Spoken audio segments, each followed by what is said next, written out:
Well, we are back. Yes, weren't here last week. One person's just had a surgery. I'm a week out from one, and Craig was busy. These things I was happen. passed the fuck out. Busy sleeping. Sorry. Yes. Continue.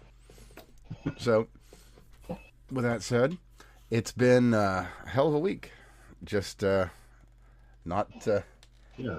not but a few days ago there was F-15, F-16, F-15, I 15. think. F-15E. Yeah, F-15E that was shot down over Iran, and And then an A-10 Warthog, I yeah, believe, went down. it did. And I think And I there was believe also all people another are that was accounted for. damaged, as well as two Yeah. Blackhawks that may have taken damage as well. But anyway, But I believe that's as all far as personnel the have been downed accounted for. planes up till Friday evening goes. So Yeah. the pilot makes his way out.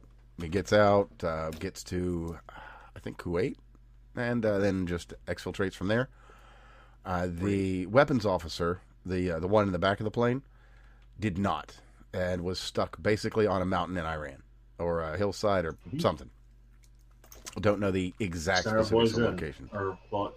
So not only did we go in, Israel put boots in the ground to help us out, Well, seeing as the rest of NATO decided to avoid helping the USA.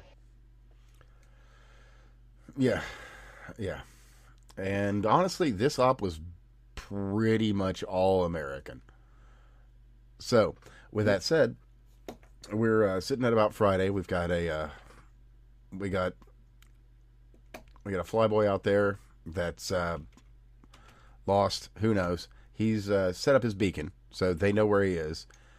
CIA apparently knew where he was very quickly after he went down. So Hegseth got in touch with his people through DHS over there, presumably through DHS. They're the ones that streamline these Parts that are interagency funded, I suppose. things.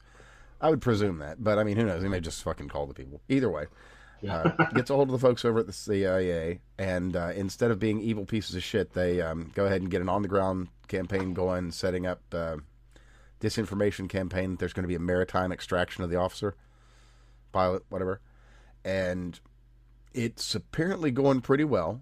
In addition, just a small kind of unknown fact on this is that on the ground as well, quite a lot of Iranian people were they felt the need to go out in the middle of the night and mill about in the street, just So for no reason. the government there has basically been on full blast begging people to go find this guy for about $60,000 and 10 million local currency. Mm-hmm. Which is a not unreasonable sum. But one of the noteworthy Sure. things about all these people that were out and just kind of They want him alive as well. right, but the point I'm making about this is that rather a lot of them were just hanging out outside, having like kind of neighborhood Didn't have shit to get-togethers, do. not really partying or anything, not dancing. I don't think you can, but either way, well, Oh, maybe yeah, you that can, is illegal. but I know you can't in Afghanistan. But anyway, just kind of milling about, and just for some reason they felt the need to go out that evening and just kind of be out on the streets and take up all the streets where the IRGC and Besiege guys are Besiege, whatever the Iranian cops would have. Yeah. Well, where the Iranian cops would have otherwise been, running here, there, and everywhere, trying to find this guy. Oh, So, a few that are still within the force, certainly. but that said, yeah, it looks kind of like there's still a little bit of native opposition still amongst the Iranian people. Well, They didn't get them all. they'll go down a rather pretty acute Darwinian separation in their society, won't they? Most of the people who are actively want to be out there on the streets, a lot of them just get shot, and then they're not there on the streets anymore. Yeah, that unfortunately has Single happened. generation Natural selection, if you will. Yeah, yeah, and as people have since learned, Iran is actually a fairly high IQ country. So it's not in Afghanistan. So the people there, they've I mean, it's kind of dark to put it this way, but they've learned. There's There's a um, there's a distinct bimodal distribution of IQ in that country. Well, either way, the people they they kind of know how far they can go before things are going to get really ugly. And so, it seems they've really dialed back their resistance, which, I mean, to be fair, if the numbers are to be believed and there's some 40,000 that were killed, then, you Yeah. you can't fault them.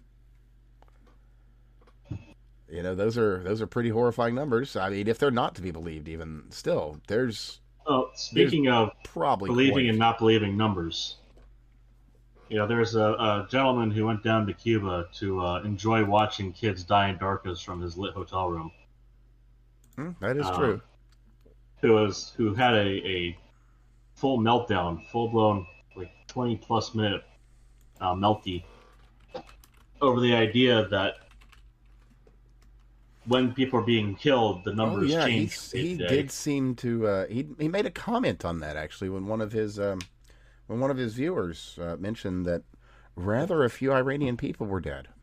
He uh, he Yeah, seemed um, there's a well, little bit myths because you he see, didn't really one feel that it day, was an accurate representation of the facts. well, you see, the issue was he figured, one day they said 10,000 were dead, and then another day after that day they said 30,000 were dead, and later on now they're saying 40,000 are dead, and these numbers don't make a trend for him. He's very upset that they're not equal numbers. Mm. He thinks that they should all be the same number, otherwise something is wrong here. Well, I mean, to be fair, there's another group that gets very upset when you go one higher or one lower than a particular million number. Then, so to be fair, there is some precedent out there for that. But either way, yeah, You're right. The Armenians get very upset about their genocide. yeah, those guys. Anyway, in the immortal words of, was it George? Or was that Bill? I think it was Bill. Anyway, bomb the living bejeepers out of those forces. No, that was George. I swear that was. Yeah, that was George. Well, I Anyway, believe I believe his phrasing was, "We're going to have another crusade, or war." there's always a classic. Fool me can't be fooled again. All right, well, that was Junior, but Oh man, damn, it was so good too. Was it Sea Light? Sea Lights. A Sea Lights. Man, Jesus, I didn't know I could even still do a fucking HW. Wow. So anyway, yeah, Yes. Hassan is a Hassan, being a Hassan down in, the Yeah. place. You notice his head's about twice the size it was before he went down there again. The man went down there and doubled his BMI. Yeah, just as a by the by too, he posted a picture in front of like some NFT store the other day, God, that was wearing. funny. He's such a Goomba. Yeah, especially too with the because Goombas. If you're familiar with the Super Mario movie, not the recent one, the original Super Mario movie, you would know that the Goombas are very well dressed in trench coats, and of course, so was Hassan there. Uh, Pretty much looks for looks, except instead of a black trench coat, it was a bit more navy blue, so a little bit less Here Hugo you go. Boss, a little bit more Here's Gucci. an accurate comparison. I've thrown it into the Snapchat for you. Yeah, yeah, pretty Steve, pretty accurate. Steve, my man, how are you feeling? I am sore. I am sore. You'll certainly have that. Yeah. Yeah, I was man, technically I was in pain since like Friday, Uh-huh.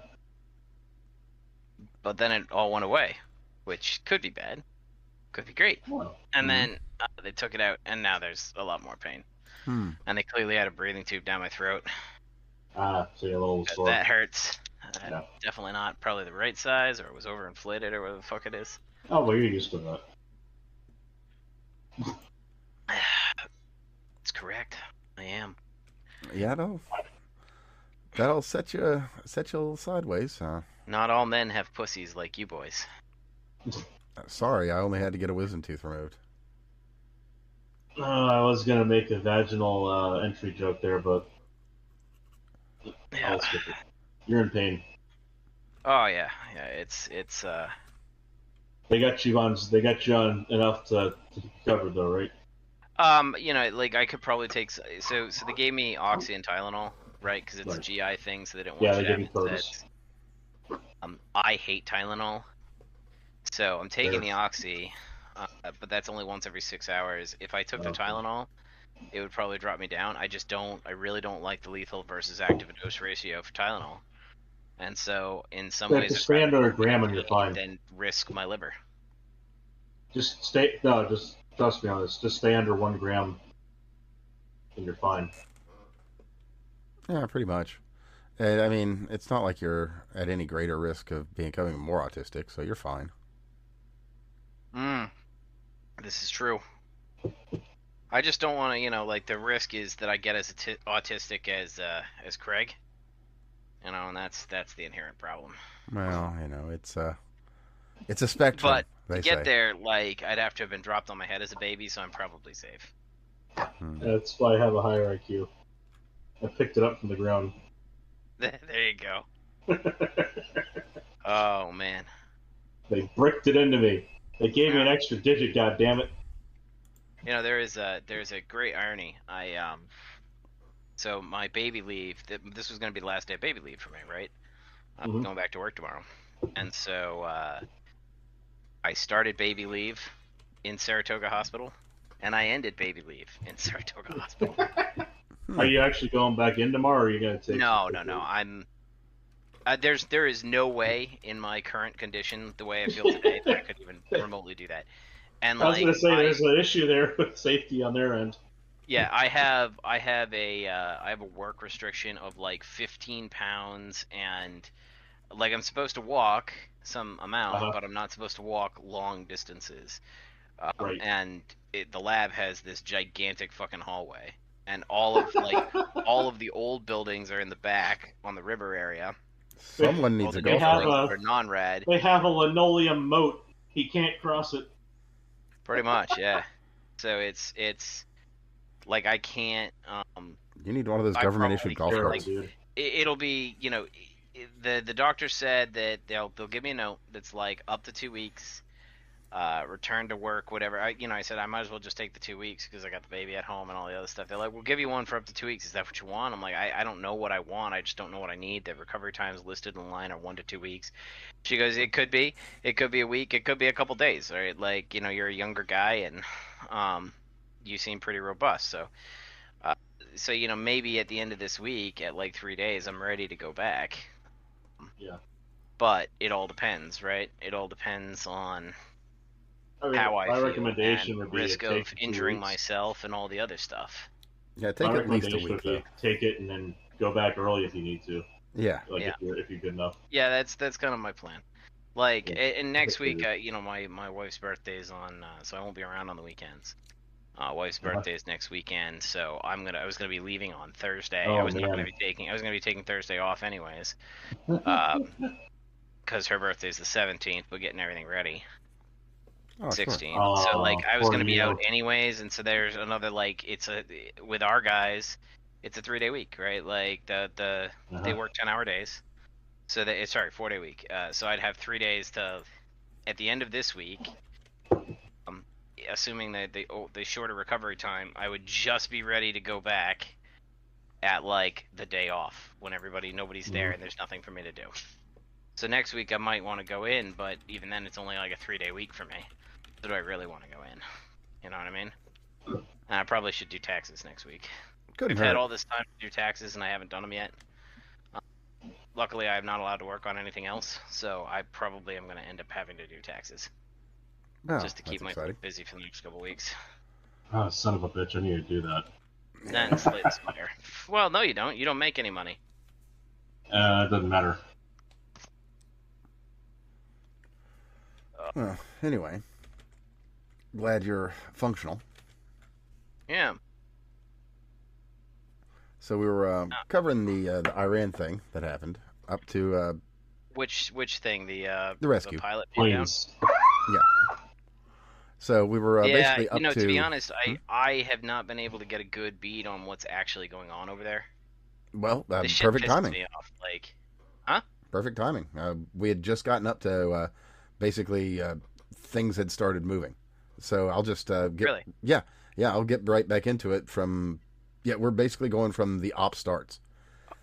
So so Hegseth made some calls, got people at the CIA to start a ground campaign, a disinfo campaign, that an extraction would be done through a maritime route, and from all indications that was received, and they were kind of focusing their forces there. As I was telling Craig just before you got on, the citizenry kind of chose that night to just kind of meander about on the out on the streets and make life a little bit more difficult for the besieged and IRGC forces, since that's kind of the extent of what they're able to do right now. Because So did they confirm they got them both then? getting to that, but yes. So Cool. He's slowballing it. well, I just I want know to he's roll out the whole lowballing it. story. I don't have the attention span for Right. bullshittery, but like the story's great. The story's great. I just Oh yeah, wanted no, to know it's the going to make overall a great movie one of these days. But Right. yeah, Chapter so 2. they do they get the CIA guys to put out the disinfo. It apparently is doing well.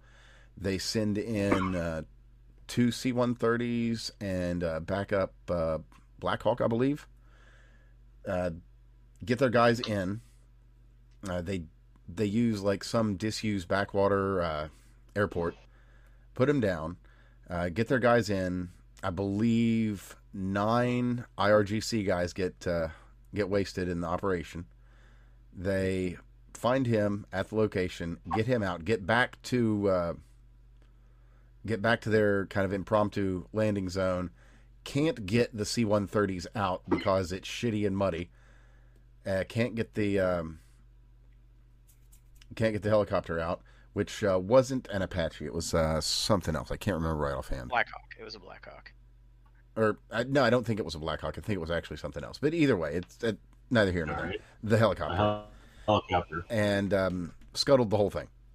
Like Yeah, I saw that they scuttled it, and I'm glad for the details because everybody's like, there's the Iran saying that they blew it up, and you're like, yeah, I don't believe you guys for a Of fucking course. now, is that possible? Sure. Yeah, they might have actually taken hits on the way down too, and we'll probably not ever know the full specifics of why it went down like that. Just that it did. So they scuttled them. They've got one more. Load everybody up. Get them out. And until we get further reporting, no American casualties. 9 Iranian, and our guys are out. That's pretty good. Yeah, I was, Fuck the enemy. C-130s are cheap. They're like, relatively speaking, right? They're obviously they're aircraft, but the design is something that's been around since just post World War II. So we have thousands of them. They are cheap. I thought it was a Blackhawk, which is, again, every single time they sit there and they talk about what they're using over there, it's our stuff that's like 3 generations back. Well, So we're also looking to retire the A10. We're keeping it around until 2030, I think. The flying boomer. The A10 is an amazing plane. It truly is. I am opposed to them retiring the A10. I think because we should just commission a new fleet of them. We need an brand A-15. spanking new. Yeah, again, brand spanking new A10s. We talked about mega engineering. They did a great podcast on the A10 and why they haven't been able to retire it. There just isn't something that quite adequately fills its role. So the Air I think Force. that new A10s would fill the role perfectly. That's not entirely correct, right? Like, so the Air Force wants to use fast strike planes because they don't want pilots to go down. But the A10 is it's a psychological reinforcer, and it's a psychological terror. Everybody knows what that cannon sounds like. Everyone knows what the burnt is, man. Yep.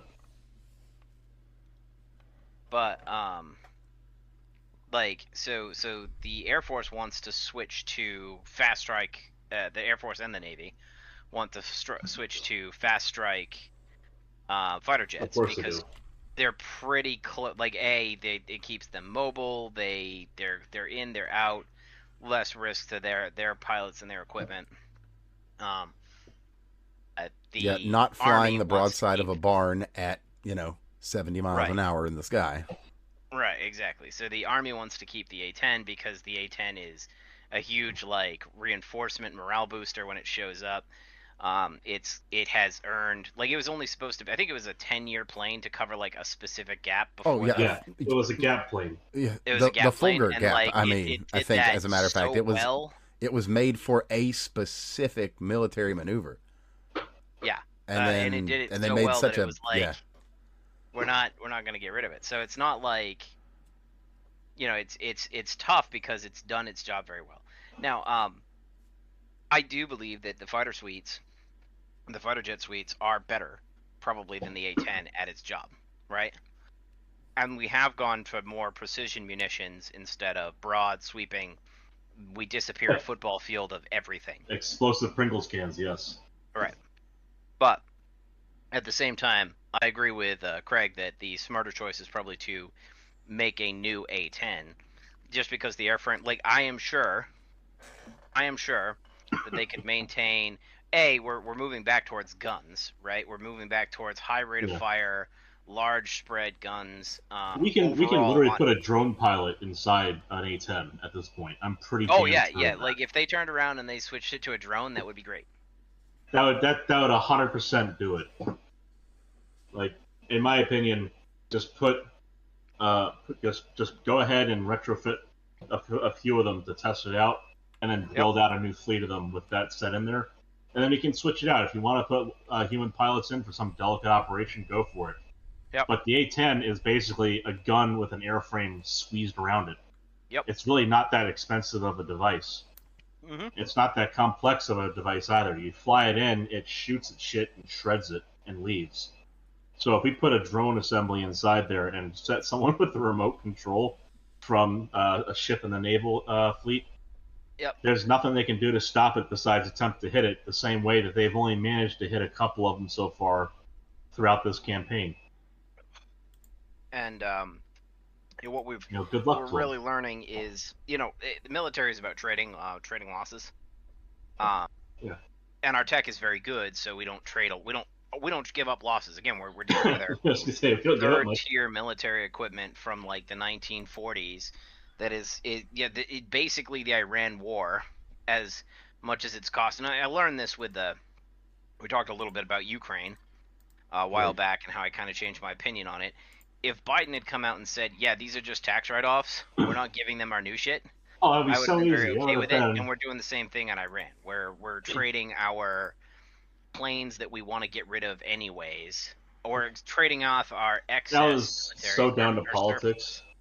What's that? Like that's the thing. That's the other side of it. Is for a fact the messaging on that was so down to politics, and it wasn't him that was guiding the messaging, but like, the idea that it's a tax write-off on our end, like the way that they went about that. It's like instead of going, we're getting rid of our old shit to build out our new shit. Yeah, if they had turned around and said that, like, if Biden had come out, and I'm not saying that I would have inherently, like, there's probably some tribalism there. I'm going to be honest about it. But, like, if he had come out and not said that we're giving $160 billion in military equipment to Iran, or to Ukraine, if he had come out and said we're writing off $160 billion of our surplus military equipment that we don't really need, and, they're going to fly it and run it because that's what they want to do, I'd be okay with that. Or I'd be more okay with that. Oh, and by the way, we're going to deplete the Russian stockpile of equipment. All of that. I was going to say, I got to address what Bats is saying in chat right now, where he's saying better equipped towel heads. Like, no. Russia and China are doing the exact same thing we're doing in that front. Mm-hmm. And that's to be expected. Well, that's when you looked at and they toss in some new tech, the same way we are. They were like, oh, look at all the stuff we're blowing up from Russia. Look, it's all poorly maintained. Yeah, they sent out their first wave shit. Now, we are grinding into their main stuff and their production lines. which Well, is it's good. not, and to go down the road further, like, it's not just about getting rid of old equipment or fielding it. It's also about on the sly testing some of our new shit, just Mhm. to throw some stuff at the wall and see what sticks. Oh yeah, And like you the can see that Gladium. this is the same thing going on with China and Russia. Like, that's why we flattened through any of their air defenses. That was them testing out their new air defenses. Oh yeah, But the yeah. That equipment that was backing it up was all old. well, it was so Iran was testing out China's anti-ship missiles.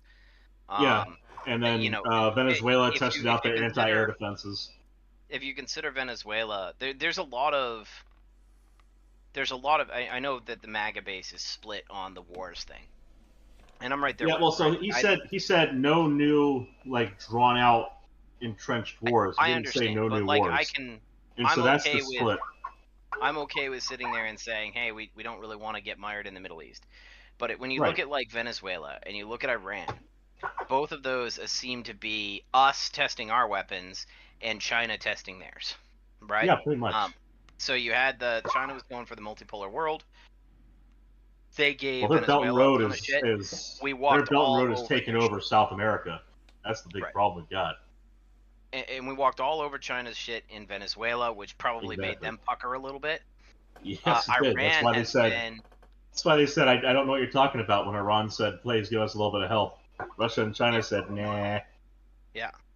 And then Iran bought a whole bunch of Chinese export-controlled weapons, which are not as good as what China has, yes, but usually the difference is not necessarily like it's percentile Yeah. gains. So that if China had to go fight Iran, it's not going to be Right. you know, The they're same not way going to we have. do with France and everyone else. Yeah, we do the same thing, right? Like everybody Although gives their export stuff. although France is in some trouble these days. France is always, but so we've been grinding down we've ground down Russia's surplus, and I think we're going into Russia's, we're actually tackling their reserve stuff now. Like we're through that. We're into our second string. Where which is good. China is always putting out military equipment, but we have demonstrated in both Venezuela and Iran that certainly their radar systems suck as compared to Yes. our third generation machinery, right? Like they shut down one F-15 after 5 weeks of conflict, and it was not, it was all shut down solely by an infrared missile, which is really hard That's to the like. thing. That's the other thing, though, is that they the way that was touted in media is if it's some brand new anti-stealth tech. Yeah. Bullshit. Yeah. Well, that's the same tier of tech as the them at all, F-15. so. That's the same era of technology as the F-15. Right. So it's not, that's why I don't believe anything Iran says ever. Right. Well, they also been publishing AI videos and videos straight out of fucking video games.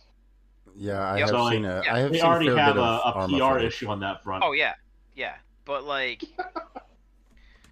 we have when you get into it, we've ground down China's stuff, we've ground down Russia's stuff, and that's really what the military campaign seems to be. And I've tried to explain this to other people. Like that was a big target of it, was to end a lot of the threats to us. That's basically been the big goal.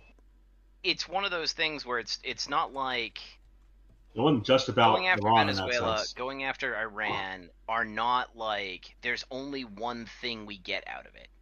And there's a whole lot of people who think that everything is this one-dimensional thing because that's how politics is sold. It's always sold. That's also how they think, like, which is the problem. Hey, we get to here's what we get out of Iran and Venezuela. We get to test our military equipment. We get to test their military equipment against our military equipment. We get to test our logistics capacity. We get to sit there and kind of burn back hostile nations' surpluses. All of those are positive things that you would want to do anyways. Now, you don't necessarily want to be in war. In Iran, we have actual the proxy war thing is annoying.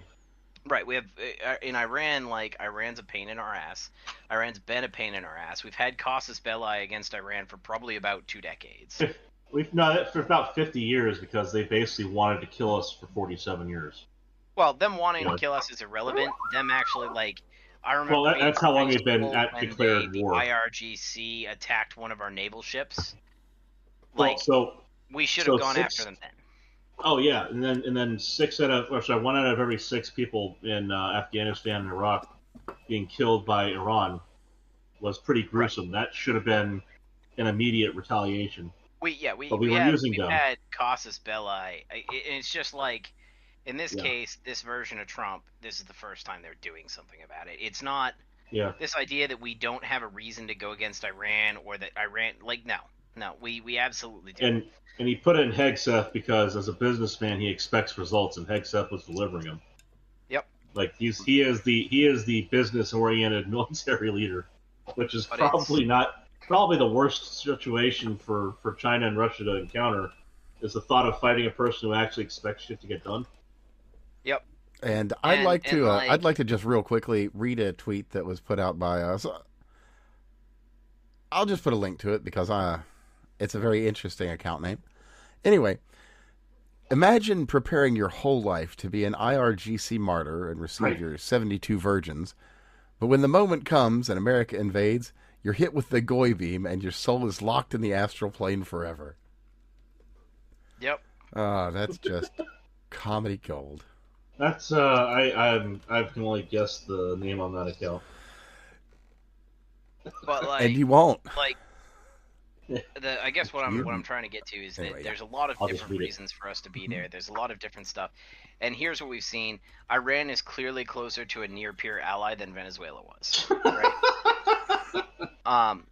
But even then, Okay, when that's we go good. in and we fight them, we're fighting the shit that we were using, I think, in the Vietnam War as our predominant military excursion wing. And they've We're shot fighting down with, one plane in 5 weeks. We're fighting with Vietnam/Korean War tech, basically. Yep. Well, and So, like- discombobulated. Yeah. So Well, no, that's what I was saying earlier about the new stuff we can throw into the mix, and as kind of in the amidst the stuff that's old generation, we can toss in a little bit of the new stuff just to see what happens. And that was one of those moments where it made a huge difference.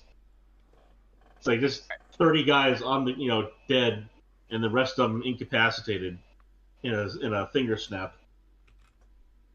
Fuck yeah. So it's one of those things where like we have multiple different motivations for the war. It's played out pretty well. Iran's clearly a closer to near peer ally. They actually specifically geared up and planned for a war against the United States. And it's not going well for them. In 5 weeks, they've shot down one plane, and it's a 70-year-old plane. Like, Well, That's actually, not at this great. point, Five- I think they've hit 3 now. no. The country spent 5 decades preparing for this moment. Yep. And the guy at the head died day one. Yeah.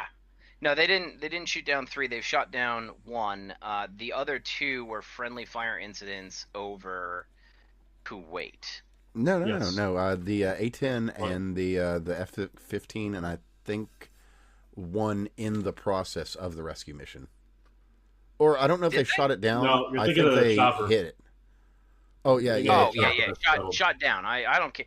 We expect things to get hit, right? Or to be fired at. Oh, and hold We on had one one that had second, an actually, because there's a emergency really landing in Jordan. important point in this, because something that has kind of slipped by is a lot of the shit Euros are talking about. You guys, you just throw Oh, away yeah. 3 fucking planes for just one fucking airman? You're damn right. Yes, absolutely yes.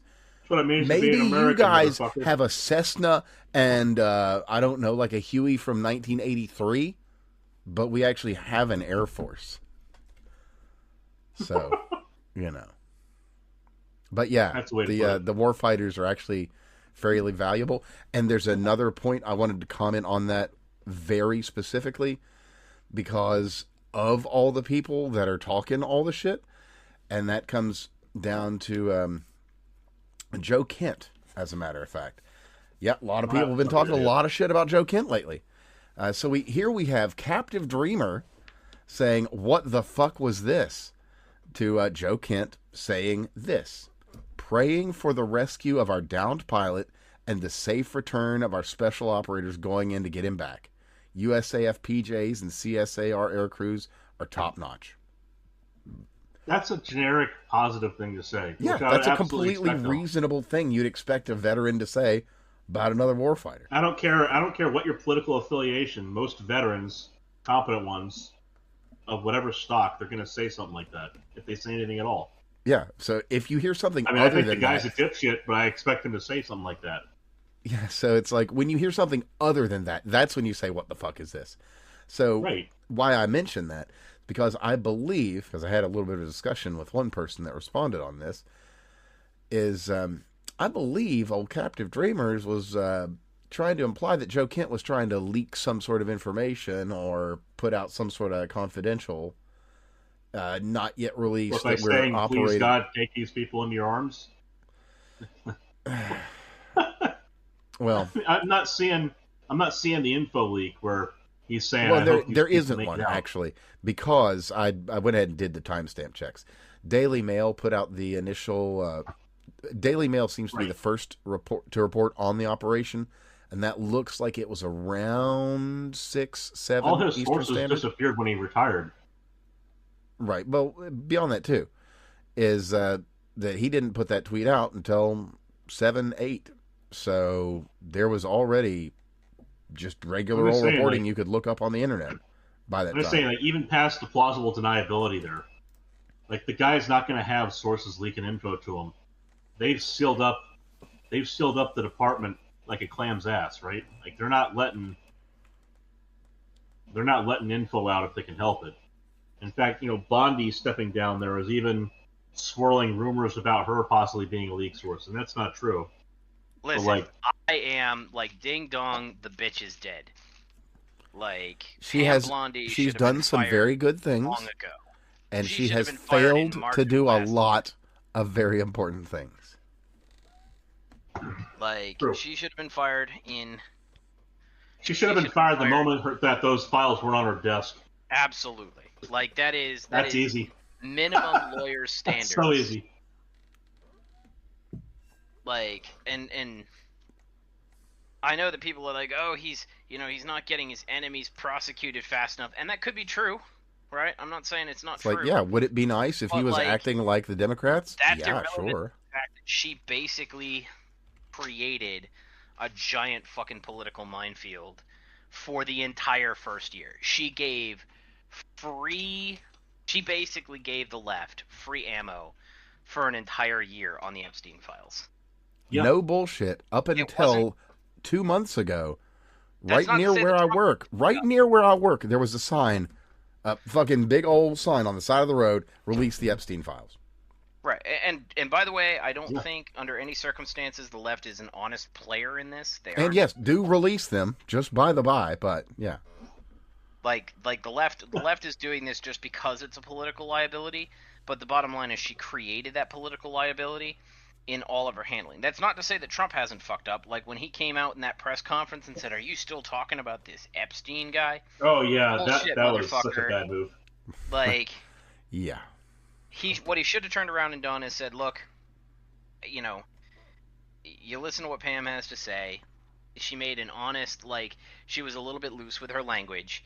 I've told her it's not acceptable. She needs to do better." And Yeah, like coulda if he moved just on turned with it. around and said that and said, "Hey, give a little bit of 'Cause- time. We're trying to figure this out."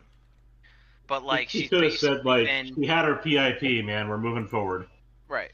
Pam Blondi has been essentially doing damage control since last March, and Pretty much. she has not been putting out fires. She's been putting out fires with gasoline. Come on, Steve. Think about the stock market. Yeah, dude, it hit It's up over 50,000. 50,000. Yeah, I mean, it hasn't managed to since that time. Funny Oh enough. my god, but that was and, such and then you have like don't get me wrong, I love seeing members of the administration fight Congress because Congress deserves to be derided, right? Well, I like her fighting it, playing their game, right? But at the Yeah, same time, but she didn't do it. better. I think Kash Patel did it better. I think there's been a Way lot better. of people who have been in the hot seat and have handled it better, right? Like Homan, fantastic job, right? Mm. yeah. When they turned Stephen around Miller. and they said, "Hey, Miller does." I was gonna say, Homan, Miller, and Patel have been a pretty powerful combo so far. now Right. now Like, Patel he Homan has his coming out and moments of saying, silliness. What are you gonna do but- when they... It does seem to get the job done. What are you going to do when you have families that are going to get deported? Like, how are you going to deal with child isolation? And he was like, we'll deport the families together. It's not a problem. It's like that was the right families. No, he didn't even say that. He said we're not going to separate the families. Because, remember, we're not going to deport them. We're not going to deport the United States citizens, because that's the talking point they fucking wanted. He said we're not going to separate the families. Yep. It's like, fucking own them. Separate the families. We'll deport the families together. That was just brilliant. That was amazing. It was on point. So, like, almost everybody has done better. Like, every single time I see Pam Bondi get in front of Congress, she's argumentative and she doesn't have the ammo. She's flustered. Hell, fucking Kayleigh McEnany. I really wish Trump hadn't fucked up that relationship. Seriously. But like Kayleigh McEnany from Trump firebrand did a better job dealing with the press, which is even more hostile than Congress. I would have turned around and said, hey, you're going to be the AG. Like, she has no skills, no competency, but she literally, a lot of times the department heads are communication. And that's yeah, I was going to say, like, you don't put a physician in charge of the Department of Health. Right. Like it's same exact bullshit. And if you look back, of course, at the difference between RFK Jr. and that abomination that they had in there, like, pretty fucking clear. Oh, very night and day. So, thank God he finally fired her. She was incompetent. Yeah. She was a buffoon. She was a political liability for the administration. Apparently, there was a lot of fireworks in the. But he doesn't need help fucking up. He needs help cleaning up his fuck-ups. Like, he's not a great candidate. That's the thing that made him a good elected leader in the past, was that he picked people that were better, that were more competent than him at the places they needed to be competent, and he had good discretion with firing them the moment they fucked up. Yep. And then for some reason he decided to skip that with her this round. Which by the way, creates even more liability for him. Right. Right? Because, like, why she clearly fucked up. She clearly fucked up royally. He could have turned around and said, hey, we're going to send her on her merry way. And if she'd been ousted in March, it wouldn't look like she's protecting. Like, it looks like there's a relationship of benefit there to him. I was going to say, if I was a sadistic Democrat, I'd probably be asking leading questions like, what is it that she had on him? Or what was the relationship between the two of them? No. How does that? Yeah, and their strategy would be, how do we make this a wedge we can drive in with a pile hammer? But yeah, it's ridiculous that it was let go that long, and I think it was probably largely because he had his eyes focused on other areas. Like, he was looking at Iran recently. He was looking at other foreign policy things last year. He has defended her for over a year. Yeah, and that was enough. She has well beyond I don't think what Pam was Blondi necessary. Has done anything of value. There is nothing that she has brought to the Trump administration that is a net positive. She has 0 victories. Not she true. Has 0 stances. Not true. She has one. I think she has some victories, but I think that her behavior largely outweighed them at the time and after. What victories does she have? The Second Amendment. Look, the Second Amendment Department. Good. Yeah, but anybody could have won it. Anybody could have, but nobody did. I'm just saying, like. Let me put it like this: by circumstance of existing in the office, is in charge of. Like, the stuff that Pam Blondi's in charge of, she drops the ball on. Well, again, I'm not saying that those victories were her personal victories, because that's not something that office gets. Everything that they do is largely underlings being directed to do it for them. So I don't expect her to be personally arresting people, for example. Well, but when a rescue happen, it's joint effort across the different departments in the executive branch. And the fact that she's the head of the prosecutorial side means that it was her victory to get those prosecutions. I mean, now, to say that there's some things that definitely could and should be done, absolutely. Like Tina Peters. Yeah. Tina Peters is still in jail in Colorado, despite a full presidential pardon and revealing crimes that are now confirmed to have been committed. Wow. But, she's still in jail. Help a woman out, right? So, yeah, there's plenty to complain about. Plenty indeed, but I don't get it, man. I don't get it. People choose the stupidest shit to complain about when there are She's gone now. perfectly reasonable things to actually discuss. Mm-hmm. So she's gone now. Ding dong, the witch is dead. All the good jazz is over. Yeah, and I believe we got Todd Blanche coming in the interim, and there is a star-studded list of potential people to take the place. And as of right now, it doesn't look like there's anybody who's dead set on it's going to be that person to do it. Well, so there's I know who I would want. Alex Jones, obviously. No, there's a specific congressman that left Congress. I think it's Trey Gowdy. Yeah. Okay. I watch the prosecutor in Congress. Yeah, Gowdy. Trey Gowdy. If they turned around that name in a while. and he you'd watch him in depositions and subpoenas, and he was fucking brutal. Yeah, and then we found out that he didn't actually do anything, and all he did was just talk a big game. Unfortunately. I mean, so that's not entirely correct, right? Like, Congress can't do anything.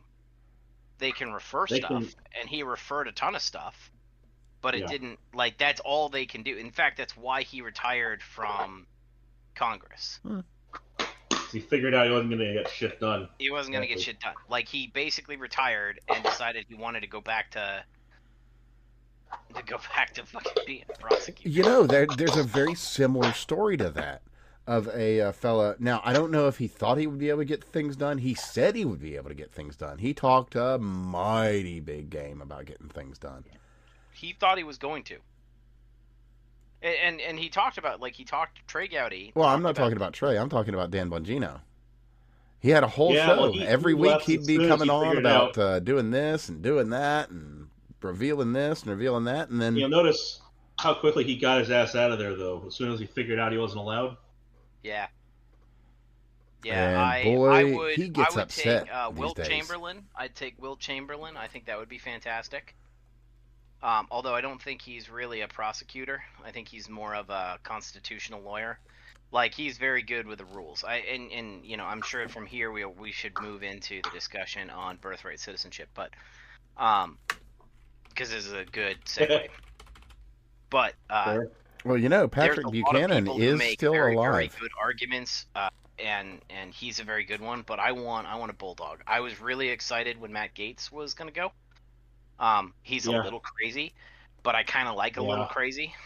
But she did nothing. She did absolutely nothing her entire time there. She was basically a waste of breath. She created a ton of political scandals that she didn't need to create. And again, you can turn around and say there's nothing here, there's no there, but the Dems are very good at making hay out of nothing. And so, maybe, just maybe, you shouldn't. Maybe you should understand that if you turn around and make a claim on national television that you have the files on your desk, you should know what the fuck is on your desk, right? That is going to haunt her, as it should. Oh yeah. Because it's if you want to talk about gross misconduct, if she was prosecuting a case in court, that would be gross misconduct. That would be it. She would have been disbarred for that. Your Honor, we have all kinds of evidence. As a matter of fact, I've just got it. It's in my purse. I'm just waiting to submit it. Yep. If she had turned around and said that in court, she would have been disbarred. And she should have been disbarred. That's just the way it I am not Nobody's impressed by her. Nope. Yep. So thank fucking God. I know there's rumors out there that Kash Patel and what's her face? And others. Yeah. Kash Patel and Secretary of State. Who's she? Or not Secretary of State. Oh, you Tulsi mean Gabbard. Oh, yeah. DNI Gabbard. Yeah, okay. Yeah. So she might be on her way out. I really hope he doesn't get rid of her. No, Like, I've been She's a very good pleased with contrast. Gabbard. She's done a good job. She's spoken up where she needs to without Yep. without being untoward, without going too far. Just I've got some opposition here, as opposed to And I get that with the Iran thing, because she's a dove, right?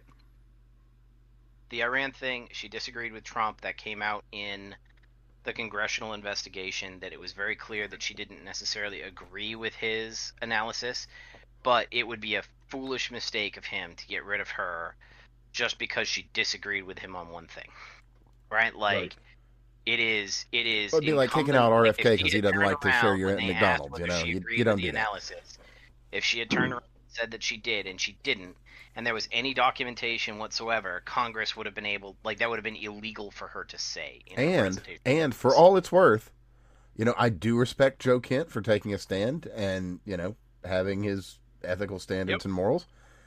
And she raised some complaint, and she just went ahead and put her nose down and did the job at the end of the day. So, and there's something to respect in both of those positions. I hope that Trump has zero ideas or intent on firing her.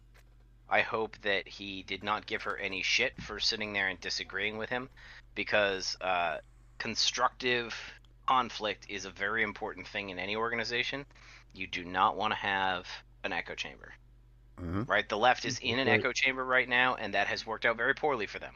And the right, Case in point, actually, back on the point of what we were talking about, establish an echo chamber, and it's going to work out just as well for them. Well, speaking of echo chambers, and before we even move on back onto the original thing here, there's a bunch of generals that are gone.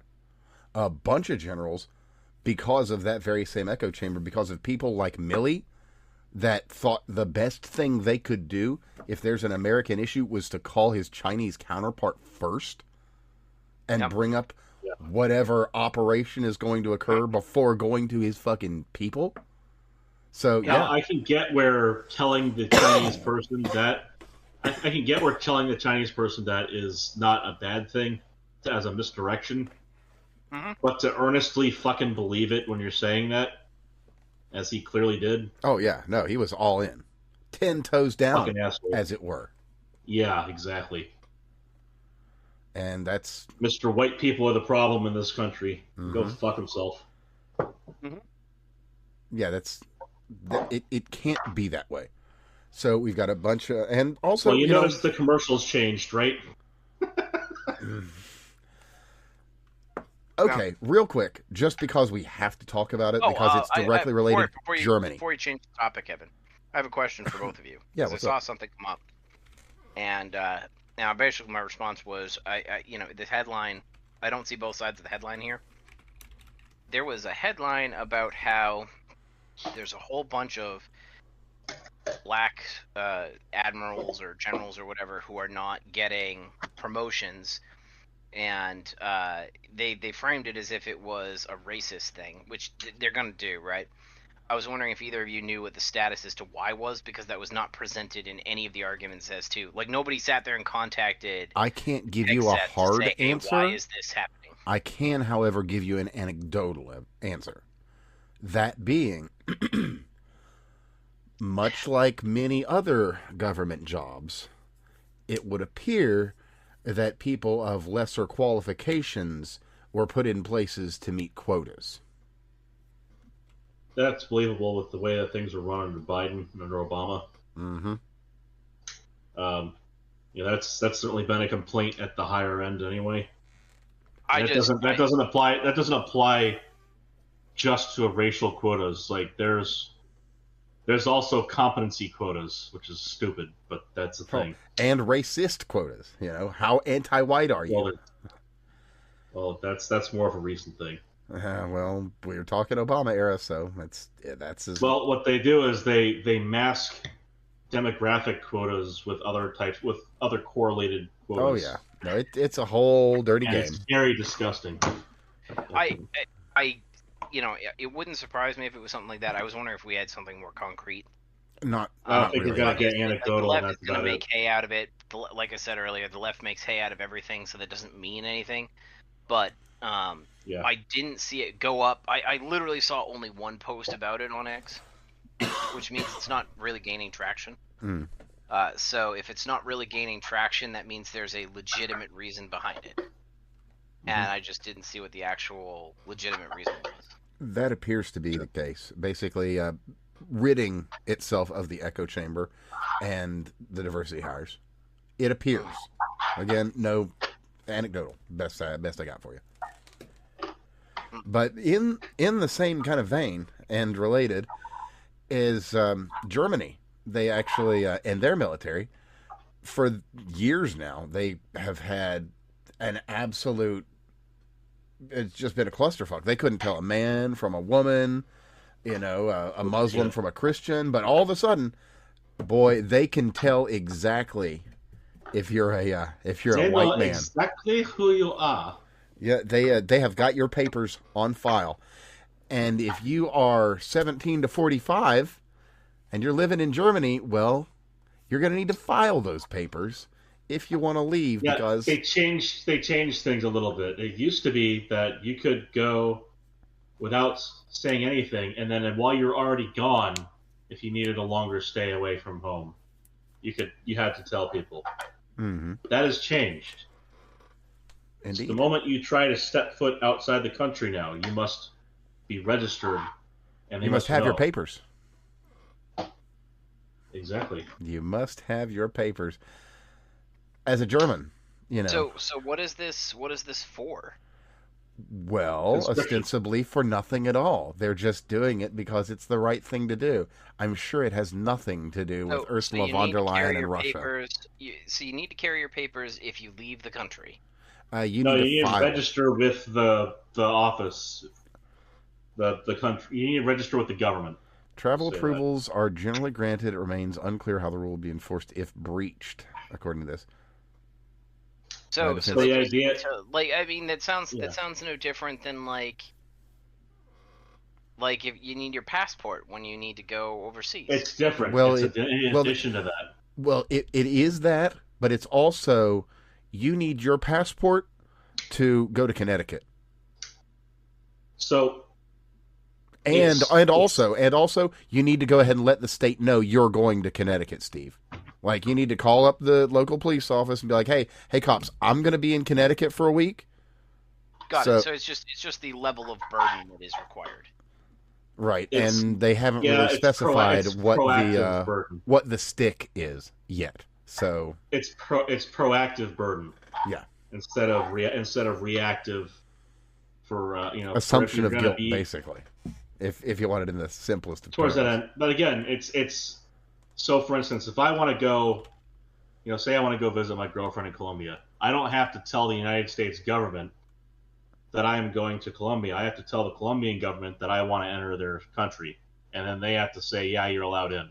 Yeah, and the Germans, in this case, would still have to do that with any non-EU country.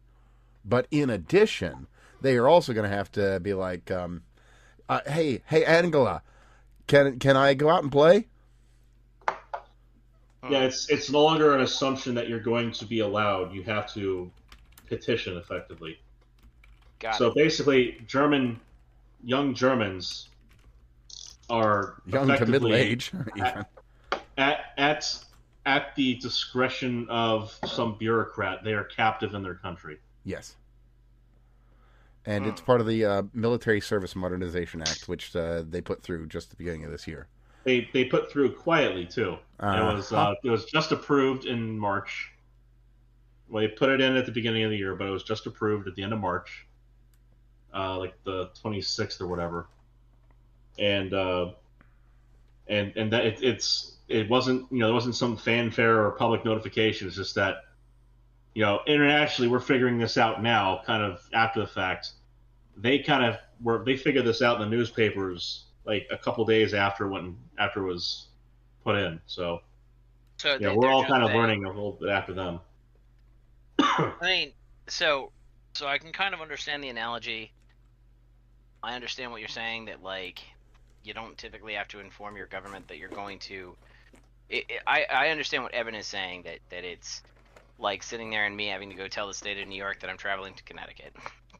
Now, granted, they probably know that because of the Easy Pass system and tolls. Well, but again, the EU isn't the United States, so they aren't a cohesive, and that's the other federalized thing, system. right? Like, so it's a little Yeah. bit more intense than that. Sure. You know, so I can agree with it that that's a little bit of a pain in the ass, but it's But- also leaving to different countries.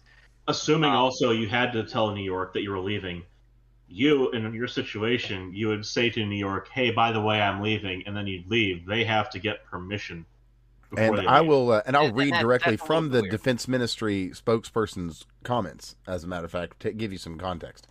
This is to, quote, ensure a reliable and meaningful military registration system, including, quote, in the event of an emergency, we must know who may be staying abroad for an extended period.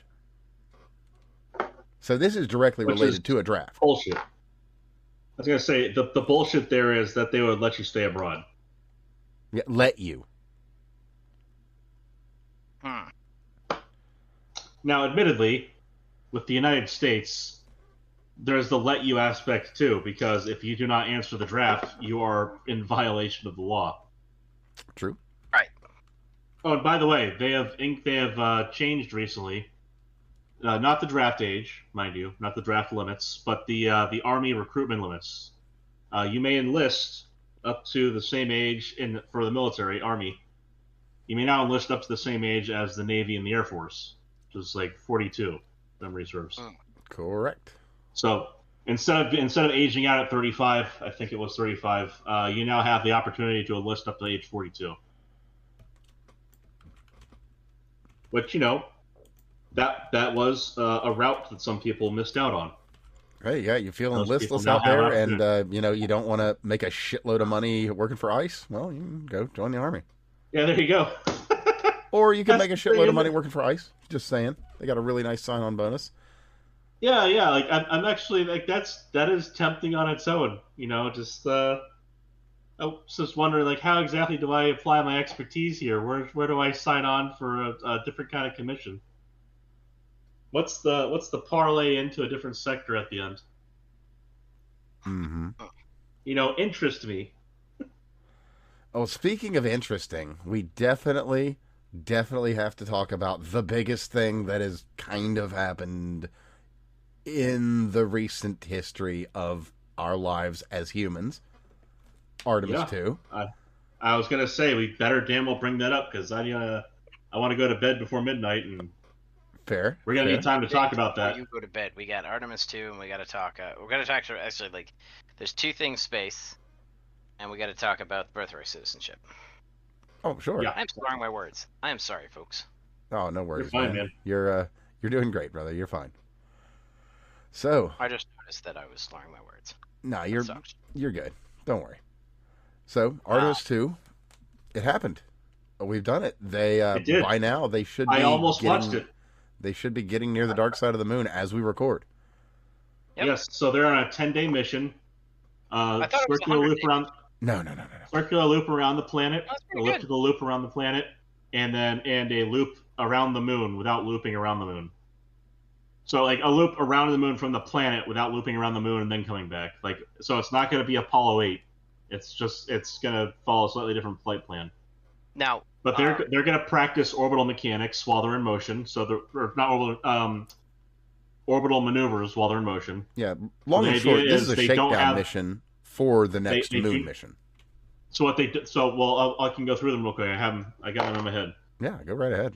I was teaching 6 little children about this shit this weekend, sort of. So Artemis 2, they do not have a module, but they do have a module section, of the rocket that came with them. So their practice maneuver is to separate and then to come close to where there would be contact to make a connection. Artemis 3, they will have that device with them, at least a mock-up, and they will be able to make connection and enter into the other side of it, basically the moon lander as a separate habitation. And then they'll disconnect and they'll return back to ground. Artemis 4, they will land They will take samples, they'll do some science, and then they'll leave. Artemis 5, they break ground on lunar permanence. They're going to put the shovel in the soil to put a moon base up. Artemis 5. Artemis 3, the target is by end of the goal would be by end of year. The target date is going to be sometime mid 2027. Shortly followed after by Artemis 4. Artemis 5 is supposed to happen ideally in 2028, but the kind of time limit is before 2030. And then thereafter, there are more missions to continue with HAB construction, etc. So Now, that's kind of the timeline. Is in 2028, we should break ground on a moon base. Someone should put a shovel in the soil, take pictures, etc. that's so And cool. in 2027, possibly 2028, so kind of like where Artemis 3 is hopefully this year, but probably next year. Same thing with Artemis 4. Artemis 4, late 2027, early 2028, we should have a new flag on the moon. Well, We're going to replace the dusty white one. We're going to put up our own fucking colors again. And that is our goddamn soil, which should bring us to the birthright citizenship. Well, the thing is, we were there We'll first. get to that in a We minute. are the I got indigenous my- people. I got my. I just thought I would give that as a segue. But yeah, we'll come back But to there that. is Go ahead. one Yeah. incredibly important thing about Artemis that we have to discuss, and that is Microsoft.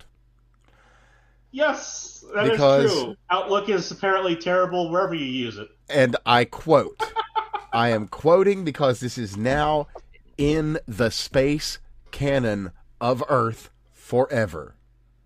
I have two versions of Outlook, and neither of them are working. It's working. I love that part.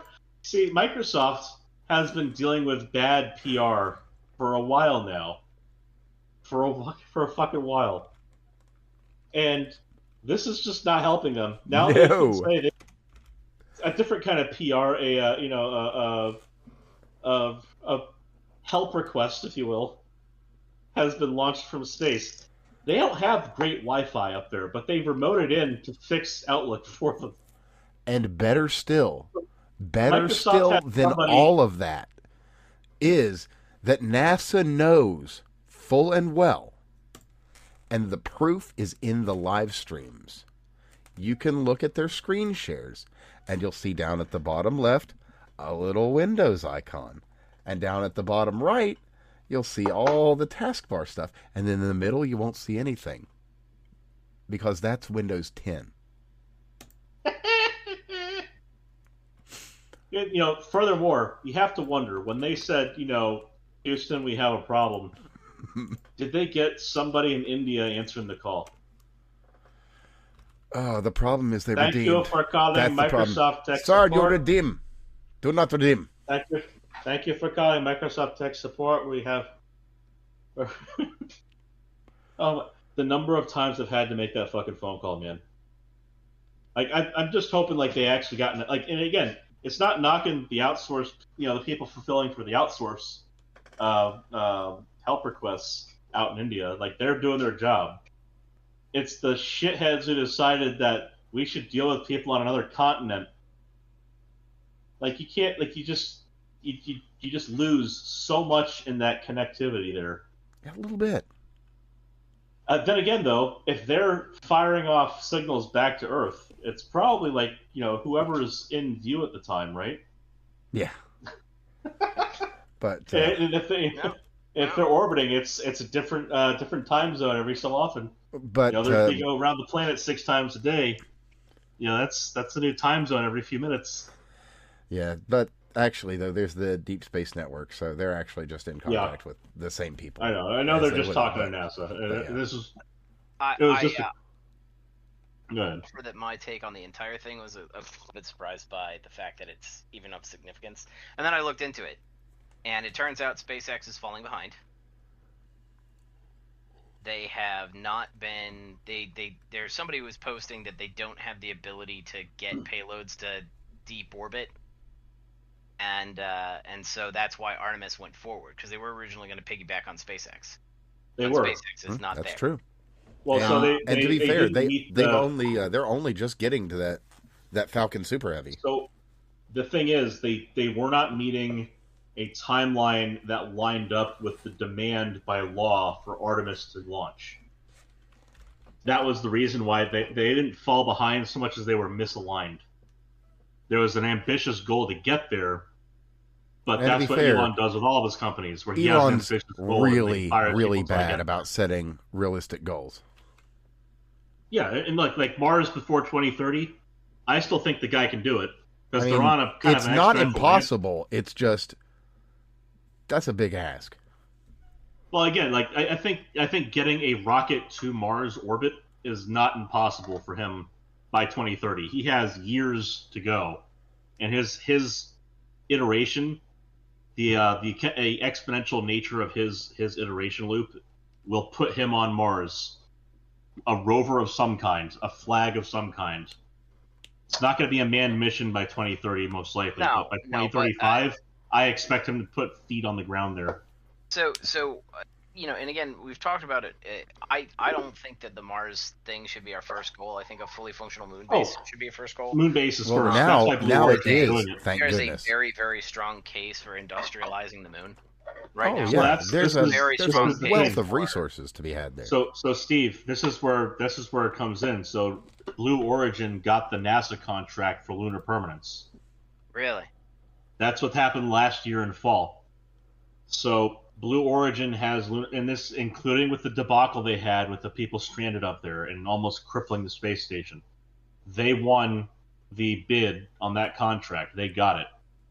So the lunar base is going to be put on by Blue Origin. Whether or not, like, NASA is probably going to be in charge of that process. I hope the fuck they are. But they're in charge of getting a moon base up and running. As far as the mechanical aspects of it, getting machinery and tools up there and an actual HAD unit. NASA, as far as I understand, is still in charge of getting stuff there and using the stuff that they send. They're not going to be sending Blue Origin employees, as far as I get it. SpaceX is still doing a lot of the heavy lift stuff for low Earth orbit. And We'll like see how far they go as far as deep space. The contract being awarded to Blue Origin by the Biden administration, and that was likely due to political bias and all the other stuff. Right. I get that. But one of the things that I saw that was interesting was somebody was making the argument. I don't know how true this is because I'm not an aerospace engineer, right? Like, I don't dig into space stuff because it's just not my. I would if I was paid to, but I'm not paid to. But he was making the argument that the Falcon 9 can never really make it to deep space orbit because of the reusable rocketry. Now, that's fair. That adds weight, and that means that they are. Because you can just barely get to space with chemical rockets. But here's where I beg to differ on that. The payload, the fuel payload you use to get back to ground in a controlled manner is likely of the similar order of magnitude required to go to deep space. So I think that the failure there that they're homing in on is that you can pick one or the other with the ratio of fuel to mass, total mass that would they make have. sense, right? That would make sense. Yeah. That you need the additional fuel. I'm sure You that can pick one or the other. You can land or you can get out of here. And like, I get the idea of not wanting to do space debris and to calculate around that for future missions and to probably engage in that same kind of philosophy for being able to land on Mars. And I think at some point Elon's going to have to sacrifice on that, for at least in the Falcon 9 configuration. If he wants to, his super heavy, if he wants to use that to get to another planet, he's going to have to sacrifice the ability to land on it directly or land back at Earth. And certainly these are going to be things that can land on the moon and then refuel and then land again on Earth. Well, and I think that's the general target. Why I think the moon is a much more significant. Of course, like it should always have been the thing to go to first. We should have been like the cost. That's our gas station. Is the amount of money that we spent on Somali daycare fraud is like half the cost. We'd be there and back of so many times. Moon base for 10 years. Like exactly. this goes back into like why when we waste government money, we're not spending money on the things that we should be spending money on. We're instead spending money on the things that we really objectively shouldn't. So what I thought was Cough, interesting the diversity was fire. Cough. I appreciate Greg sitting there and presenting the argument that it's basically one or the other. You can have reusable rocketry, or you can have deep space propulsion. Well, that's why the moon base is so important, because that's what allows you to get from Earth to the moon and back using the reusable system. If you don't have that refueling step, you're gonna never be able to pull it off. Like that's what gets us to Mars. Has done a lot of good stuff for low Earth orbit. I know that there's a lot of people who hate Musk, but they hate him for political reasons. Pretty much. I'm not a fan. Or they hate him for economic reasons. Brilliant as people claim him to be, he's had a lot of being in the right place at the right time. Now, being in the right place at the right time and taking advantage of it are three things that need to happen to produce a Musk. So he has absolutely taken advantage of being in the right place at the right time. Yes. And he has absolutely sat there and put his money on the projects that he wants to put his money on. There's a whole lot of people who would have made any one of the monies that he's made and walked away and bought a yacht and just chilled out. And you listen to people who hate him, and they're economically illiterate because they look at like the SpaceX stock, and they don't factor in the fact that Starlink is the backer of it. It's not the fact that the rockets can get to orbit. It's the fact that he has a massive telecoms communications network. I remember somebody sitting there and making the argument that Starlink is not going to be profitable because of holy shit, it's profitable. Satellites fall out of Earth, fall out of orbit, or whatever. But then but he's got basically CubeSats up there doing telecoms work. Like he's got a constellation that is massive in multiple orbits. Right, and so, but their argument was that eventually you're going to get to a point where pretty much every launch is going to have to just keep adding to the stuff that you're losing because low Earth orbit, there's a lot of losses. It degrades, yes. And I'm not sure. I'm not sure. The guy's he's got his own Kessler syndrome in a product waiting to happen. To be certain. Yep. But it's all in a low orbit. It's all going to burn up in a reasonable time frame, and all of it has programmed death protocol. Like the last gas that it uses is to get into lower orbit. But the question then becomes: is it profitable to do those kinds of things, right? Yeah, because the satellites are disposable. In any case, anyway, go ahead. The thing that I think is kind of important coming out of this is I've seen a lot of people who are oh my god, they're going to put data centers in space that's not going to work. Oh, no, they're not going to space. They're going to the moon. Well, no. There's people talking about Earth orbit. I know. What I'm saying is, a lot of the people who are saying they want to put them in space, they aren't necessarily specifying orbit. I know that some of them have, but a lot of the people who are saying they want to put a data center in space aren't talking about orbit. They are talking about the moon. And that is being missed by people who are intentionally misreading it because they don't like the people who are saying they want to put data centers in space. And I understand that. And I get the political ease with which you can misinterpret someone's argument intentionally to do something like that. And Kyle Hill is a great example. The guy is great on science communications, especially around nuclear. Terrible with his politics injections. And this is one of those blind sides for him. What I've seen is a lot of people making the argument that it wouldn't be possible because of radiative cooling and all the other stuff. Exactly. And I made a post on that saying that all of that stuff kind of goes out the window because you're no longer like we think of data centers as buildings, but buildings have to be built the way they are because we have gravity. Right. In a scenario where you don't have gravity, you can make a fractal space station. You can also pump water a hell of a lot easier. A giant surface area to thermal generation ratio that you wouldn't have with a square building. These are arguments being made by people who aren't engineers and also largely not creative. Oh, no, I've seen people make them as engineers. They come in and they say you need water-based like I said, also people who are largely not very creative.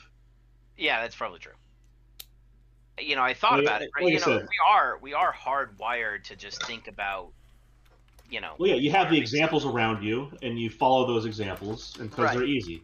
Right, but if you sit there and you say, hey, I'm going to make a fractal space station, where instead of having hallways, all of my servers are accessible on the exterior of the station, and the entire thing is just going to be a giant heat sink, with it'd probably end up looking like a Christmas tree, right? With Right. the base being a Yeah, giant set of thereabouts. solar panels, which are now Yeah. producing 40% more energy than you would on Earth, and they don't have the intermittency problem. Like, they have some intermittency problem, but it's a very manageable one. Well, I mean, they need to Constellation- basically have enough of a battery to get around the planet once, right? Like halfway around the planet. Like that's Right. the battery size they really need. They could probably double that they without wouldn't doing even anything terrible necessarily to it. need that, right? Like, because Right. you could build a constellation of these things that transmit on microwave, and they Sure. could have a transmission and a receiver for whoever's got daylight. It'll be produced more than, because again, you're gonna have a Christmas tree type thing, right? You're gonna have a base. Well, that's the other solar side of it panels. is you've hit the head on one of the nails that kills the argument. Is that your data center in orbit does not need to have a min-max that scales to a large size. Right. You will have a certain point where you have even with a fractal design, you will have a critical point where your bang for buck maxes out on a surface area to volume ratio that gives you a certain scale factor that you're going to be able to work with. Yep. Nobody ever said a data center is one item. You can have a constellation, which is what you also followed up on.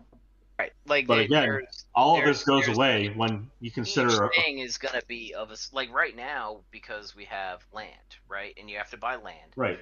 And you're going to want land that's going to be in a location that's convenient to a lot of materials and resources. Right. And you're going to want to, you have to, the most convenient way to run data. Like, it's really inefficient to run data from the surface. Well, let me give you back now. some competing factors that will bring you back to a surface, and I'm gonna bring it right back to the moon. There are two things you want to do on the moon that are critical there, besides just having a hab. One of them is to be able to do things like data centers, because if you consider that the entire planetoid, the entire sphere, is effectively a heat sink, and the entire surface of it is our radiator. A little data center, even a fuck ton of little data centers, is going to take the lifespan of our species plus of the future time just to warm the core of it by 1 degree. So it's never going to happen.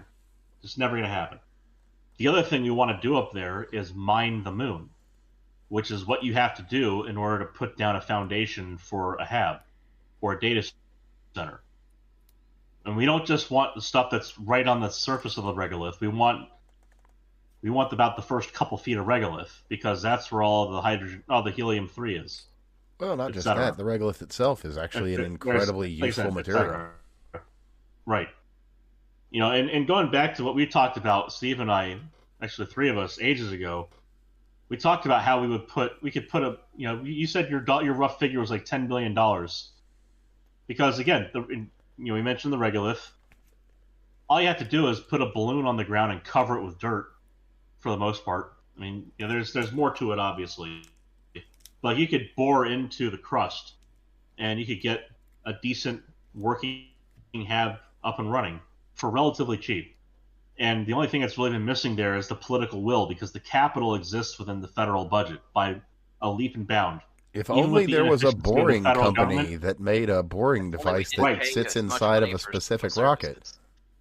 Even with the inefficiency of the federal government, multiply it by a factor of 10. $100 billion is so dirt cheap in our total budget. Like that is a massive increase in NASA's budget, to be fair. What was it they were looking at out of California? Potentially, like, they're a source of $1 trillion of our debt in medical fraud? Right. See, that's the kind of shit that we talk about, where we can say as a definitive source of holding our country back. Like, that is... We have been burning money in the diversity fire at... It's not California, it is the fraud. Yes, it's large by proportion, but let's be fair, it's large by proportion to population. That's where a lot of the people that do the fraud go. So of course there's going to be a lot of fraud there. But again, like, the fraud itself is the problem, and it is at a scale which is staggering. Yep. And it's holding us back from doing cool shit like Artemis. It's kind of amazing. All bullshit aside, all this other stuff. It is amazing how well America continues to function, even with this so many gaping fucking chest wound that we've been carrying around for years that is this fraud. How powerful would America be? You know? Perish the thought, man, because it's kind of scary for some people. Yeah. How dare we have a superpower that's capable of flexing? We need to bog it down and grind it into the dirt. Why have a crab escape the bucket? Yeah, well, the stars are ours, Fuck and these you can people. stay in the fucking bucket. But in any case, that was my take on Artemis was initially like a what's the big deal, and then I looked into it, It's so and the cool. answer is it's actually pretty significant because SpaceX is not hitting its unrealistic timelines. Yeah. SpaceX Again, like they set their has timelines. government inefficiency aside, we're actually it looks like we are geared towards aiming for a moon base, which is great. We're gonna have feet on the ground for the first time since 1970 And realistically, when you look at things like data centers, which transmission transmission rate to the moon is it's like a 2-second delay for a response, right? Right. It would be massive data transfers back and forth. It would be there's an uplink and downlink, and you expect a large packet it would be basically UDP protocol. We're not talking TCP. It doesn't matter. It's right? it's a packet shows up. Transmission time for command, but automation is definitely plausible. Exactly. Right? Automation is absolutely going. possible up there. We could absolutely be building out a moon base. We've talked about probably the better strategy to do that, which is to use the actual materials on the moon rather than just carry everything up there.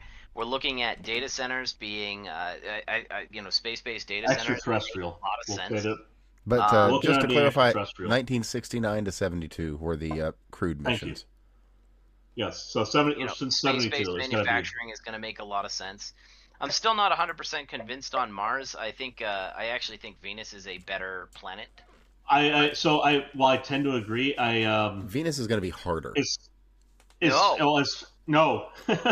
It's much easier to get to Venus. No, not to get there. It's harder to live there. We can build and to do missions there. To be fair, no. we're talking about unmanned missions first. You trade it for basically a sea base, because don't forget their atmosphere is like 60 bar. That's what I'm saying. Is you can float and at the point, ironically, at the point at which you could set up a station. Oh, what? So treat Venus like it's a fucking ocean world or some shit? What's that? Treat Venus like it's an ocean world or some shit? Well, Kinda.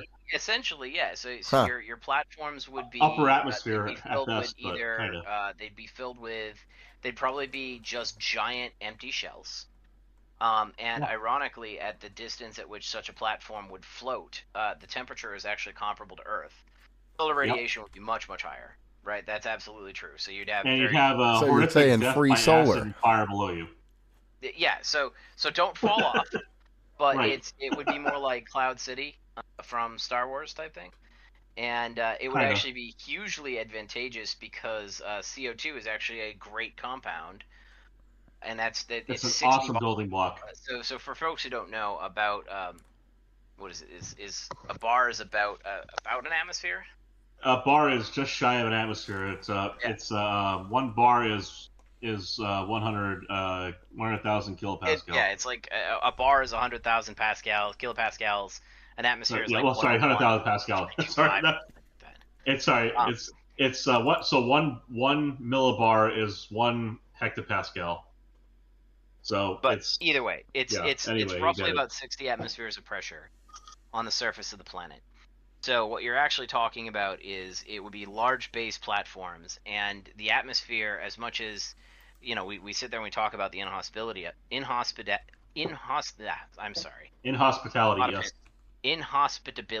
of the planet. All of that is true on the surface, but in the upper atmosphere, it would actually be basically roughly like your average Earth thing. And when you sit there and you start talking about what do we need as we move into space. What we need as we move into space is carbon sources, we need water sources, and we need oxygen sources. And you could absolutely get to a point where that Venus is essentially a greenhouse planet that harvests CO2 for conversion to all of our off-world facilities. It No, would be you're relatively easy missing. to run from Venus all the way around back out to Earth, and that way we wouldn't have the payload or lift issues associated with. Well, you're Um, missing. You're missing the sulfuric acid in the equation because that is a hydrogen source. yeah, I'm I'm just not missing it. anyway. It's just like sulfuric acid is not as valuable as CO2 in a space-based economy. Well, you CO2 need is the a more hydrogen. valuable product. The hydrogen's the important part. That's all. It is right, and we talked last week It's- about Fischer tropes. We talked about the yeah. interconvertibility of hydrocarbons. There's three Right. main reactions. They're all basically the same. There's the Claus reaction, the water gas shift, and Yeah. I'm missing one. What am I missing? Fischer That's tropes. yeah. So those three reactions are essentially catalytic reactions.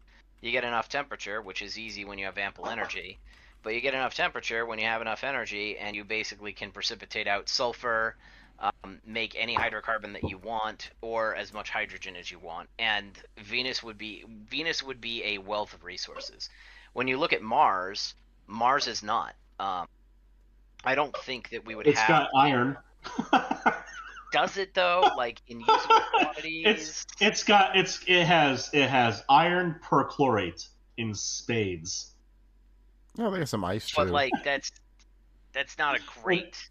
And it has some frozen CO2 mixed with a bit of water. It basically has like it has CO2 clathrates on the poles, which is oh so lovely. You can have yourself but a does Fuji Venus soda. have pyramids? No, thank you. Sure, you can visit the face on Mars. Yeah, see, tourism, built-in industry. So anyway, the thing is, Venus has this wealth of resources that are very useful to us. Well, Venus will be like Part of- Buc-ee's. You can stop by Venus of- on the way to Mars. Part of the issue with finding resources wherever you find them is getting them where you want them to be, and that's where having bases like a moon base matter most. So we need a moon city. Phobos and Deimos, for example, offer 2 new sites for moon bases. More importantly, 2 large inertial masses for doing slingshots across the solar system. And isn't there one of those that's like potentially got an ocean under the ice? Whereas Venus does not have that opportunity for us. Not nearly. We would need to put our own installation. It wouldn't have the rotational inertia. And it would also have a worse time getting out from the sun to the planet. Between planets. Your delta V to get from Venus to Earth is going to be more of a bitch to hit on target and to correct for if you get it off by a little bit. So your delta V between Earth and Mars is easier to compensate for if you get it off slightly. And you have places you can put in larger slingshots to do capture maneuvers and pull things into orbit. Like, we don't have space elevators, but the same kind of technology is useful for making something like a sling. So these orbital slingshots, if you will, counterbalanced and weighted orbital slingshots, are very useful for non-tidally locked orbiting objects. So our moon, in that sense, would be useless. So it has one face that faces the planet at all times. You're not going to be able to get a large change in rotational inertia that's of use to you. Whereas, like Phobos and Deimos, you have that chance. They're smaller objects. They're irregularly shaped, and so you can get, you can pick your long axis and get a decent spin out of it. Well, yeah, but don't forget, right? The when we're talking about the moon and launching and all the other stuff, we don't have to. We need moon bases. Mechanics. That's all I'm getting to. Right, the lunar base is most important. If we were to do a lunar base and a lunar manufacturing center, the moon has the ability right now to be easy transport, because on the moon, our current level of technology, we could build an actual space elevator, which is the cheapest form of course payload lift of anything else. And then you can drop Banana Poo's space rocks. You would rocks. never do orbital mechanics on the moon. You're not going to do that to launch from the moon. Of course.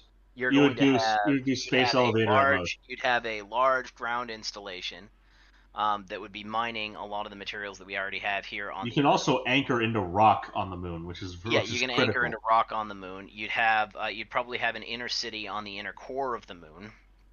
You'd have Ideally, you would have a buried base that is significantly buried, resilient to impact, kind of buried. Yep.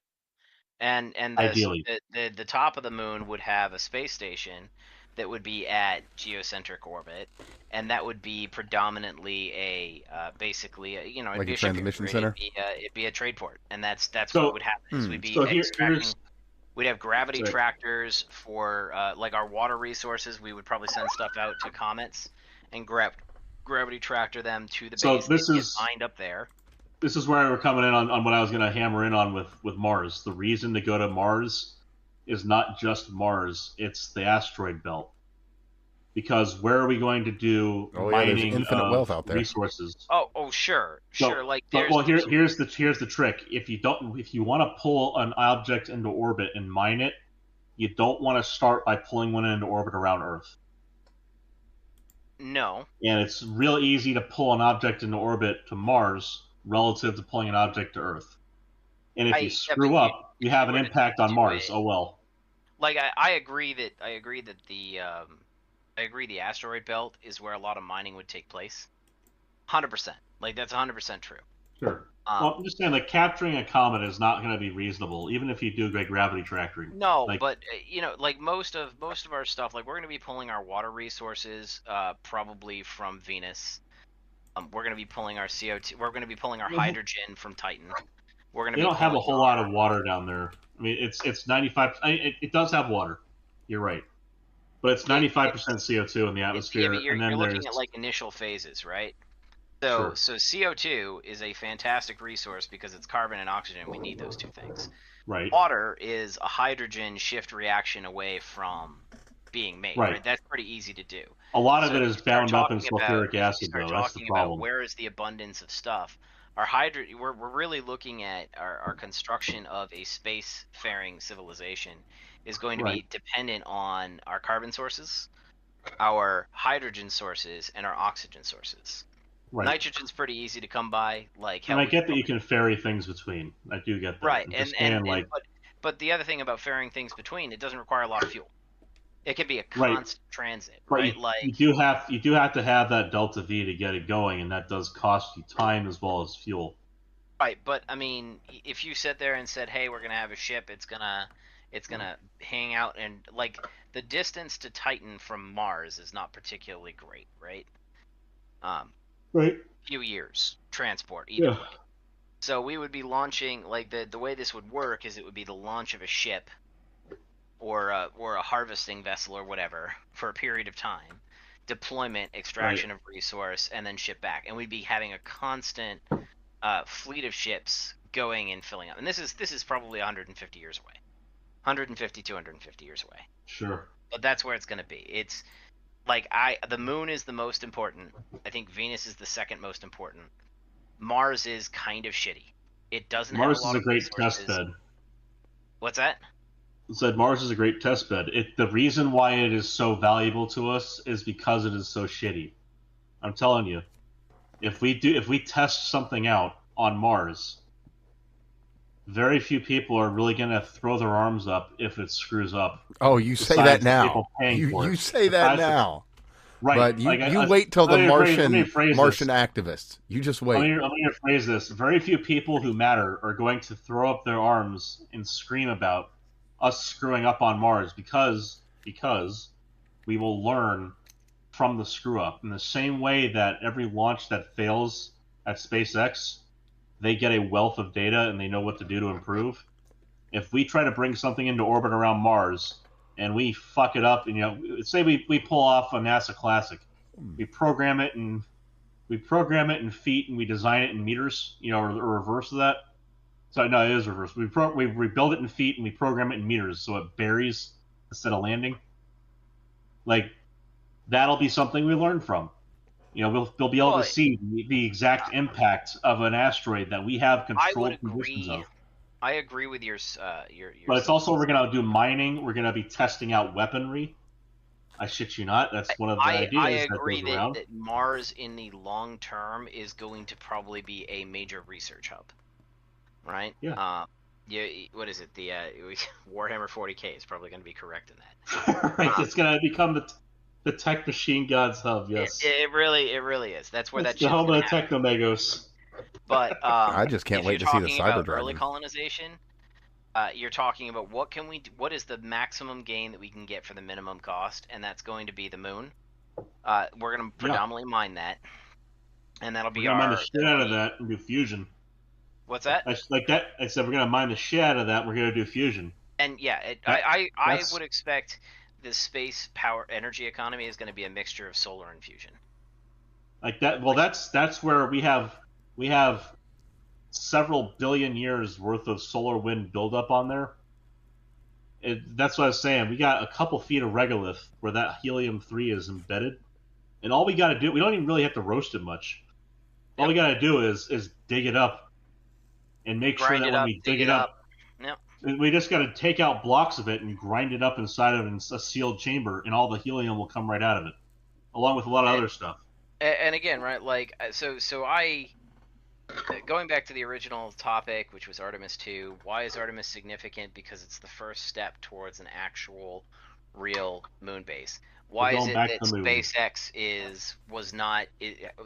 has not advanced as far as they think, and a lot of that seems to be a calculation. I don't want to call it a miscalculation, but a sacred cow they're not willing to. It's an ambition thing that they've been doing. Yeah. Right. They have a very clear goal, and it's not the goal of NASA. No, it's not.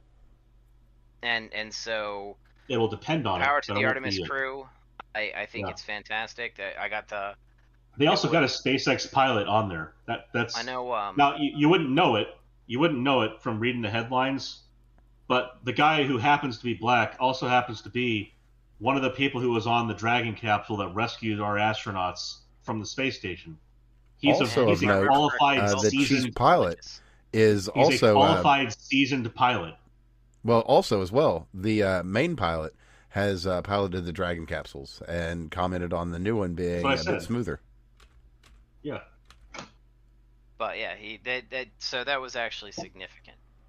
Now this is in between him being asked, about retarded questions about his race. To register my family, so all of my names are transiting. My name, my wife's name. Yeah, you put them on there. Yep. That's cool shit, isn't it? Yeah. I mean, it's one of those things where, like, I got the fake golden ticket for Wonka on a promotional bar, like that kind of thing. I for instance, I signed up on the Helios one, so my name flew into the sun. Like, there's that one. Yeah. Yeah. And I put Godfrey Elflick in there too, because that was fucking hilarious at the time for me. Go. No, but that's I meant to do that. So I had I had both my brothers in town. We had all the kids in town, and so we went out. We tried to watch Artemis II launch, and it was too damn bright out. So we've seen, like, I've been able to watch space launches from outside here in Florida before, which is really cool. But the times I've been able to see it, it's been darker outside. So unfortunately, it was a little bit too bright. But you have all the coverage on YouTube and so on anyway, so it's almost not worth it. It's just like, seeing the history and happen in action in front of you is one of those cool things. And so one of the little girls said, we didn't get to see it. Does that mean we wasted our time? I said, no. And I didn't get to say it at the time, but I reflected on it a little bit later, and I was going to tell her before she left, but I didn't get the chance to. The thing is, it used to be that seeing an airplane in the sky was something that wasn't common. And nowadays, you can set your clock by the routine, regular, daily flights that go between airports. You can look up in the sky and go, aha, there's the 9:15 a.m. arrival. Like, you can go outside and do that. Today, we are excited to see individual rockets go up with crewed cabins. Soon enough, if our countries get their asses in gear and we get our shit together, soon enough, we will see rockets going into orbit routinely enough where it is no longer as exciting. And that will probably happen within our lifetimes. My dad being able to go out there and see stuff happen, or to know that we're gonna put feet back on the moon before 2030, that's pretty fucking cool because he was around watching our first steps on the moon. Same kind of deal. We're gonna be around to see space travel trivialized to a degree, and that's gonna be awesome. We already kind of see it with the dipshits, the 11 retards they sent up into low Earth orbit and came back down. I'd like to add to that actually, and that not only that, we're going to see the first human child not born on Earth. Likely so. Yeah. So that's actually one of the questions: is are they going to leave a pregnant woman on the moon to have a child, or are they going to ferry them back down within those 9 months? My guess is that a tour of service on the moon is not going to be more than like 6 months at a time at first. But you're right. I think within our lifetimes we'll see that. That'll be really exciting. And of course, because it's our flag on the moon, it's our territory, it'll be an American child. Depending. Right. So anyway, because I want to go to fucking bed, let's move on. And in other news, directly related thereto, SCOTUS is actually taking up a case that might be able to determine whether such a child would be American or not. Already. So I have a question for you, Steve. Have you seen both Alito's argument, which just flattened the entire question and brought up into question whether or not people born to one U.S. citizen parents are even allowed to be legal citizens? And have you been keeping up with the dumb shit that's been coming out of Ketanji Brown Jackson? Whoo, boy, that lady. Because both of those are miraculous events happening in SCOTUS. I'm amazed at this point that they even bother to tell KBJ when SCOTUS is in session. I'm kind of amazed she remembers to breathe. So nothing but public embarrassment. I want to offer, early on when they first made the case, I didn't think they were going to win. The reporting afterwards strongly makes it suggest that most of people on the conservative side of things don't think the government made its argument. That being said, I've listened to bits and pieces. I don't think the government screwed up their case. I just don't think they made it as well as they could have. Fair. The thing is, and I wanted to talk a little bit about the Ketanji Brown Jackson thing, not necessarily her specific quote. Well, I am going to read that quote. I appreciate that. Let me run my spiel. Oh yeah, no, go right ahead. Go right ahead. So the problem that you had going into this is the government has to make an argument that the interpretation that we have essentially been operating under for the last 160 years was wrong. That's a hell of a steep bar to climb. Now that's been done before. Sure. It has. I'm not saying that it hasn't, right? I'm not saying that it hasn't. But also, it's possible, but it's a big one. There's a lot of minefields there, right? Yeah. There were reinterpretations. There's the thing. They should have been very familiar with key argumentations throughout history, and that includes the 1993 attempt in Congress to bring about a restriction, which haven't seen really brought up much except after the fact. Democrats used to believe in this, but they should have been familiar with that. They should have been familiar with Sauer failed when it came to the Native American Legalization Act for his test for domicile. That was a failure on his part. He did make that mistake. That is definitely a mistake. It's not necessarily a blows the case, but it is for a lawyer arguing before the Supreme Court, it is a huge mistake to not. Yeah, it's a bit of embarrassment. Yeah, that is a huge mistake. It's not a Pam Blondi level error, but it's like but it's also. Yeah. It's basically if you amateur turned around hour. and said, hey, you've got a 50-50 shot of winning this, and you might have a chance of raising your 50-50 shot to a 60-40 win chance, an argument like that drops it by 30 points. So he went from a 50-50 shot to like a 20-80, right? It's that kind of level of error. So it's not. You can almost he didn't say blow the case completely, but he didn't consider. He should have been very familiar with historical acts associated with citizenship, in which the 14th Amendment was interpreted, and he should have been able to explain. You could almost say he borked it. Yeah, he almost. I don't. So the thing is that I listened to his arguments, and they weren't bad. It's just that one time. Right. But one time, you're making a critical case that's going to be controversial. Like, it starts off as controversial. You know it's going to be controversial. You know that the 3 liberal justices are automatically against you. It doesn't matter. Like, it doesn't matter. You know that they're gonna say some bullshit in their argument. Doesn't care. Their decision was made before the court was the argument was made to the court, right? Yeah. So you know that you can only lose at that point. You can only lose 2, right? And then you've lost your case. And so you need to, he needed to be prepared for all of the potential. He needed to be very versed in the history, and he needed his test to apply to all of those cases. He could have. I think there is a thread to narrowly do that. I don't think that was the thread. Right? Didn't work if you screw up the case history. Right. Like I don't think they're going to win. I do think they screwed it up. I don't think that's the only reason it was going to be a screw up. But it was, again, you had 2. You can lose 2 justices. And isn't it basically down to Barrett? Oof. So you never know. You never know, right? Like, I'm hoping Roberts, that's not the case, Roberts and Alito are, they're. I think that they were pretty clear that they were. This isn't the interpretation, right? Like, right. I heard a couple arguments out of them that sounded like they were legitimately attempting to help the government. They were kind of stepping a little bit outside the line. Yeah. But again, it's the one from Alito was that's so a very fucking bad thing to look like when the government steps in and tries to help you out while you're making your case to the government. It's like, okay, they don't think you did a very good job. That's what I was saying. Like, did you hear Alito? Because his line of reasoning.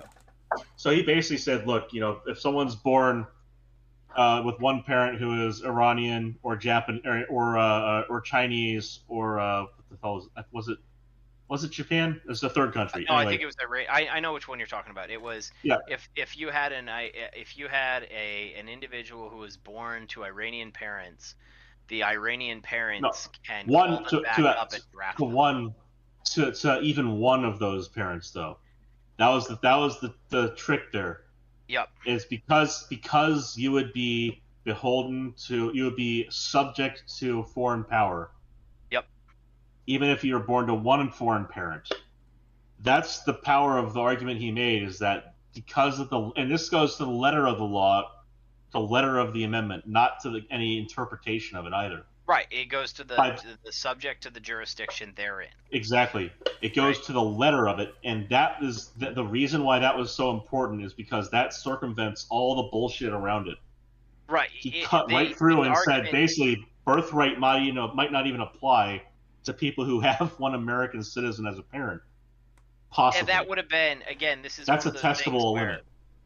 So this is a perfect example of art of the deal.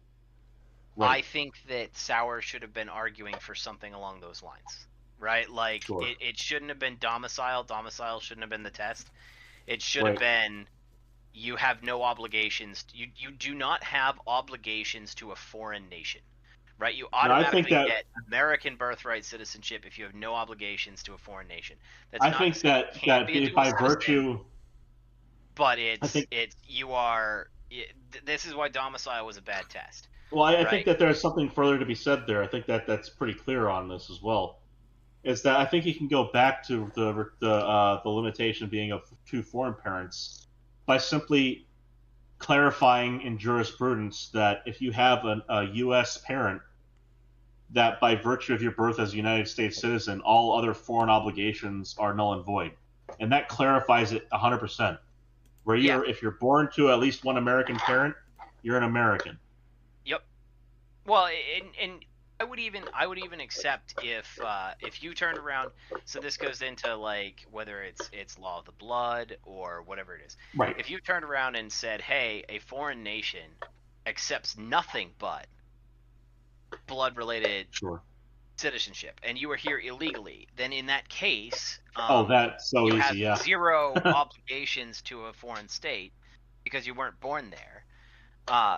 Yeah. And that means that the United States you're solely subject to the jurisdiction of the United States. It's not a shared jurisdiction. And because you were here illegally, you're sent out to CCOT. Sorry. So the clarification should have been subject to the jurisdiction they're in, and only subject to the jurisdiction they're in. And saying if you have a shared jurisdiction, then fundamentally, like, now I can shelter Steve, if I can shelter in a foreign nation. that is an interesting thing to land on. So, Steve, you see, you made a very clear choice there when you said if you shelter in a foreign nation. I know. Because some people would choose otherwise. They might choose, for example, if you were to, I don't know, steal someone's wallet in Japan. Mm-hmm. It's very specific, oddly so. Well, that was a very specific question. Well, how about we just read the very specific wording directly on that, because it's worth it. That's so good. And I quote from Justice Brown. I was thinking, I'm a U.S. citizen and visiting Japan, and what it means is that, if I steal someone's wallet in Japan, the Japanese authorities can arrest me and prosecute me, Jackson said during Wednesday's oral arguments. Continuing, it's allegiance, meaning they can control you as a matter of law. I can also rely on them if my wallet is stolen to, under Japanese law, go and prosecute the person who has stolen it. So there's this relationship based on, even though I'm a temporary traveler, I'm just on vacation in Japan, I'm still locally owing allegiance in that sense. Is that the right way to think about it? And if so, in that sense, doesn't that explain why both temporary residents and undocumented people would have that kind of quote-unquote allegiance just by virtue of being in the United States? So, just hold on, I'm trying to find my. This goes back to my favorite shorthand from her.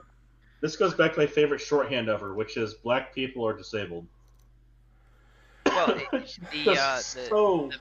bigger problem. Man. What she was trying to get to, and she didn't articulate it well.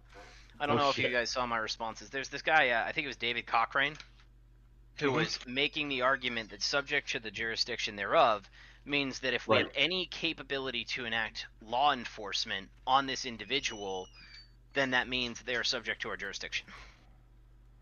And so, was I think the argument she was attempting to make, which is any aspect of law enforcement means that you're subject to our laws, and subject to our laws makes you a citizen. And the test, this goes back to where Sauer fucked up. That is a fine. That is actually a fair counterpoint. It would have been an amazing counterpoint.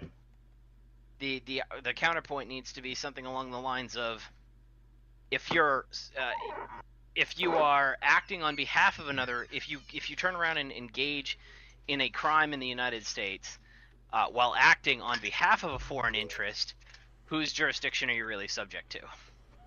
Well, we have rules on that. Yeah, funny. We have more clear rules on that. The thing is, you still have the.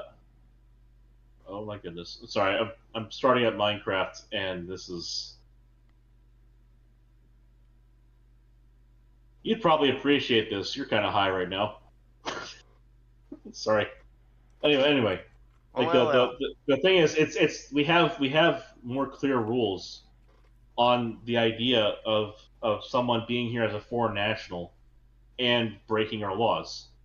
Like, we're pretty clear on whether or not somebody is going to be subject to the full extent of our constitutional protection, as well as responsibilities.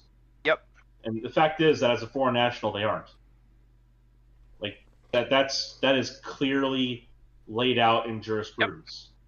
Like, they get deported, right? Right. They go away. Yeah, they've got their own little set of rights. And again, that's why domicile is not the test. These are all reasons why Sauer's argument was poor. right? Sure. Again, not necessarily a flub. I think domicile is a reasonable starting point, but it doesn't look like he gamed Didn't it think out, it through. right? Did not think it through. No. And the question then becomes, now that being said, regardless, Trump has a major victory off of this case from the district court Sure. shutdown, which Yeah. means that he can make, He can so do this had shit. to be answered this way. He can make a slightly different executive order, such Yeah. as the naturalization records place is required to record citizenship and address domicile of the individuals in question, and the second an individual tries to register for birth in the United States and get their child birthright citizenship, we go pick them up. And there's Sure. nothing they can do to stop that. Fair. Okay. And yeah, go for it, right? Sure, your kid's a citizen. That doesn't mean you ain't going home. And the Holy kid is shit. technically in your custody, and you are responsible for the child, which means the child goes with you. Minecraft has a separate edition for China now. Of course they do. Well, Minecraft it has says what? it's a localized release. Well, it's of both- Minecraft with Chinese characteristics. Java and Bedrock edition have a localized edition for China. I just thought that was. I'm sorry. I saw there was a new edition, a new version released, and I just went to the wiki to see, and I just saw that. Very interesting, special, but totally unrelated. True. Anyway, but yeah, you're right about there being like this a clear distinction in the law, and there's that contour and the block to lower courts. The fact that he has that already, like we're going to see a very interesting layering on enforcement, because like the whole notion that two illegal aliens who are not supposed to be here already can have a kid here and anchor themselves, so fucking ridiculous. Let alone having two visitor aliens be able to do the same. And Or if you're also, legal. never minding Well, the and literal again, right? words of the writer of the amendment, who said, "Let it be known Right. that this is not meant to apply to anyone other than slaves." You know, Like paraphrasing. it's very clearly about naturalizing But people that were specifically given the freedom to be here in the first place, who were already here. everything so always nuts boils that they down to took it implementation, longer. boys. And the It's reality just is so that wild that they took that liberty and ran with it so quickly. Well, kind of. Not all that funny. I think that if you turn around and you take a look at the history of the United States, it wasn't really a Yeah. problem except for like 40 years ago. 40 years ago is when it started to become a problem. Well, yeah, because like people understood what it meant, by the intent and the letter. It was like then we had a bunch of retards who came in and said, you know what, we're going to interpret it however the hell we want to get what we want. Yeah, it was definitely a it's kind of a It strange was a thing. massive cock up, in my opinion. It was. Well, and again, if you start talking about the southern border, there was this whole period before Right. we had the social systems as extensive and robust as we do now. There's a lot of people who would come from Mexico, they'd come in here, they'd pick the crops, they'd go home. Now, Right. we can say, Yeah, hey, day we want laborers. that, we don't want that, there's an argument for jobs, all of those things are true. But fundamentally, if your existence here is transitory for like a surge need, right? Right. That works out pretty well for everybody, right? Yeah. It would be really hard. Like the people that come and pick the crops, that's not a stable job, right? They make a ton Right. of money, they go back home. That would not be something that we could really employ Americans in. Now, obviously, as technology's gotten a lot better, right? We now have robots that could do it, and it's basically we're by sitting there and hiring this lower labor class, we're screwing Americans out of tech jobs, all of which is bad. Sure. That being said, it wasn't really a problem prior to about 40 years ago, and about 40 years ago is when we still got this huge steady ramping up of the social services safety net state. And now all of a Let me sudden, tell you, like, it's just the last few years, last say 20 years, no less than that, It's so just like there's this the notion that H-1B has always been a problem. It's so there's a couple generations of people who came over under F1 OPT H-1B perm. That route to getting a green card. That was a classic route so this is back to like when O1 was used more for special persons of exceptional quality, and then we had H-1B that was used to fill in gaps on things.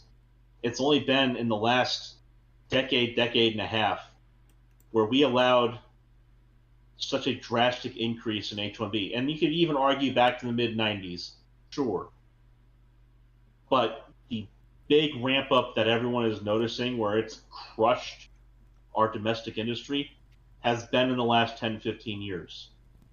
We've had problems in our industry, in our tech industries, for the last, say, since 1995. But like, it's really been a major problem, crushing our own domestic employment of domestic citizens since about 15 years ago. And the fact that we haven't been able to adequately address it has been largely a political competence issue. It always ends up being something like that for policy, sure. But like that's where we're running into our major struggle with this whole notion of citizenship and who should be coming in, who should be told to get the fuck out. Like the fact that somebody can come in on an F1, get a master's by having some citation circle jerk through their co-ethnic department head, and then they go out into the workforce, they just continue the citation circle jerk to justify having an H-1B or going back to OPT, because they have loops they can go into. You have people that end up with 3 or 4 masters that they pay for, sure, but that only benefits that one university. They certainly don't benefit the literature. But if you get like 3 or 4 masters in a row and you still can't figure out your shit, you should just go home. The thing is, if you come in on an F1, you are already promising to our federal government that you are not here to get citizenship, that you are here to learn, and then you will want to go home. The OPT to H-1B situation never should have been allowed in the first place. Absolutely not. And that's the same kind of issue we're running into with birthright citizenship and the intent of the law and the letter of the law. And as a matter of fact, I have a perfect differences that need to be resolved. I have a perfect exemplary story for why this situation is completely screwed, and of course, it's going to happen just in the last few days. So, a set of Chinese anchor babies were. Well, anyway, set of Chinese anchor babies. They were at the MacDill Air Force Base, planning to set some improvised explosive devices. Yes, yes. That is an amazing story. It's just perfect. So on March 18th, they were trying to detonate an IED at MacDill at the visitor center. As you do. Yeah, as you do. So they got the parents, of course, on March 18th for illegal entry. Of course, the parents applied for asylum in '93. They were denied by an immigration judge who gave them a oh my goodness, they were denied. Yeah, and they they stayed. And of course, they left immediately, right? They did not actually. They respected our laws. They respected our rules. They followed our jurisdiction. Believe it or not, they did not. They did not respect our authority. They did not. They were subject to our jurisdiction, though, right? Because we ran them through the courts. That means that they were subject to it. So it would seem. My God. I guess they didn't. I guess they just didn't respect that and decided to remain in the U.S. anyway. I'm sorry, Steve Brown Jackson. Are you implying something here? I'm not implying anything. Just saying. Clearly. So, yeah. Birthright citizenship was correct in this case. So basically, and in this too, we've got kind of another situation like the one in in New York City that we talked about just a few weeks back when Mamdani was out there. Not Mamdani. When Jake Lang was out there doing his. What? You know, when the two guys they were shouting about the Aloha snack bar and then threw the literal grenade that they just didn't let dry enough because it was literally a bomb that just they just kind of fucked up. It amazes me that there are still people who are trying to excuse that shit. Well, we've got a similar situation here. They built a good device. They just failed to execute. yeah, basically like. I particularly like Homath's take on stuff like that. He's good on stuff like this. Yes. He is. I mean, he's a bitter man, and like he's very bitter. You should not listen to him in general. His understanding of the psychological framework is correct. His application of the thesis is incorrect. But his argument is essentially that women who don't have babies see everything as a baby because women are hardwired babies. And the craziest thing about having a kid is you see how hardwired it is in them. Yeah, right? I was gonna say, you can see it in action. And my wife is closer to the male side of thinking than the female side of thinking. Yeah, she sounds much more tolerable. Right. So when you look at there was this study, I think I brought it up a long time ago. It came out it was like 2017, 2018, somewhere in there. But they studied male versus female populations and like thinking patterns, and they found that basically there's a binary between men and women. Oh my God, a binary! What? Like men think and act like men, and women think and act like women, and it's not a shocked, spectrum. Sir. It's not a spectrum at all. It is two completely separated bimodal. Is it a binary? Like, no overlap. You can be in column A or you can be in column B. Now, of that, what you find is that 80% of men think and act like men, and 80% of women think and act like men, and the remaining 20% don't have this wide spectrum of beliefs. They just think and act like the opposite, right? So there's feminized men who think and act like women, and masculinized women who think and act like men. And by the way, your early feminists, those who self-identify as feminists, is about 20%. That's probably the women who think and act like men, or at least a large portion of them, ignoring the vanity project aspect of it, right? Right. If we were to take it on face value, so all of those are real things. But what you end up realizing is how hard the evolutionary behavior signals are. Like, don't get me wrong, I love my kid, right? But I cannot love this child as much as my wife loves this child. It is not possible to be in that same ballpark. Well, great big one that just recently came out by way of like actual study. Men aren't wired to wake up to a baby's cries at night. Women are literally wired to wake up when they hear that baby cry. I was a little bit worried at first. Because I was waking up to it and my wife wasn't. But after like 3 days, she would wake up, feed him, and all of a sudden it wasn't even he wasn't crying long enough. The thing is, so the babies make a ton of noise. They don't just cry. Like, it's not just a cry. Like, they roll around, they sniffle, they shuffle. There's this whole wake sequence, and it lasts for about 20 minutes. And it's kind of the wildest thing to say, because like, if you observe it and you study it, you'll be like, yep, he's about to wake up in 20 minutes. My wife will. Initially, it was the baby would cry, and I'd have to wake her up to go respond to the baby crying because I can't feed him, right? Now, apparently, according to her, she could be lying, as women do, but she sits there and tells me all this times and she logs it in the Huckleberry app, which is amazing for anybody who's an expecting parent. Please get Huckleberry. It's a wonderful app.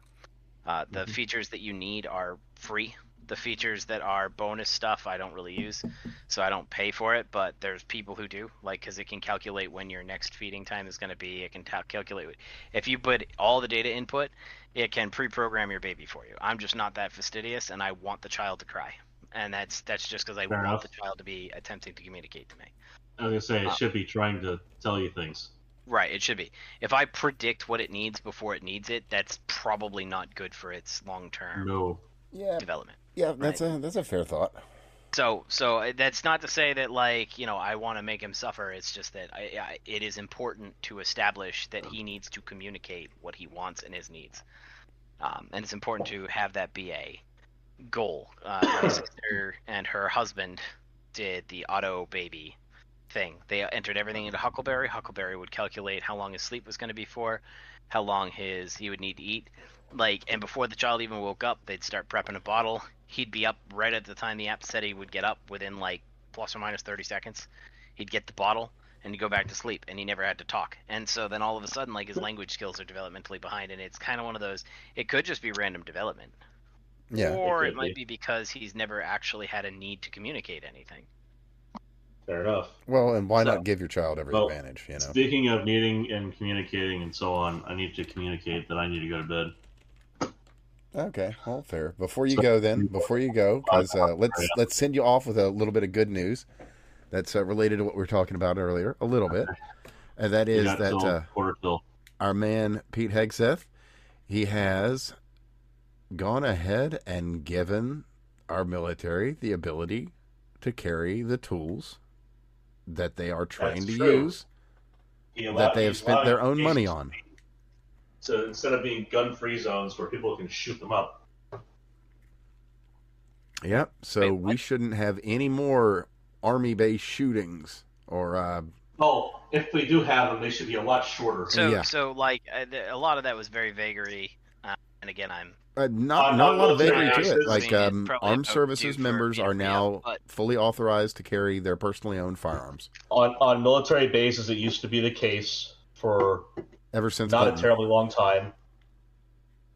For not a terribly long time, it's been the case that on a military base, your weaponry has to be in lockup, unless it is in use at the range or in service to your duty.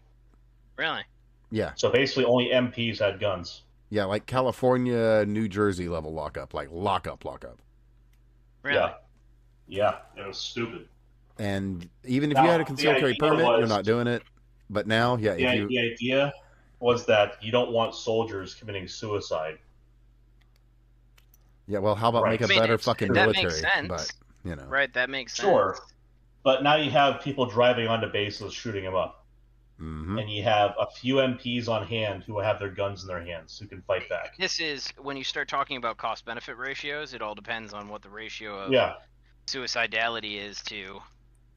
Right.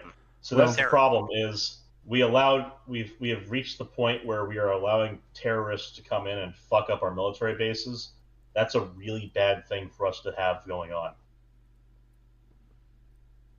Absolutely. Like domestically and internationally. That's a bad thing. Oh yeah. I'm not saying it isn't, right?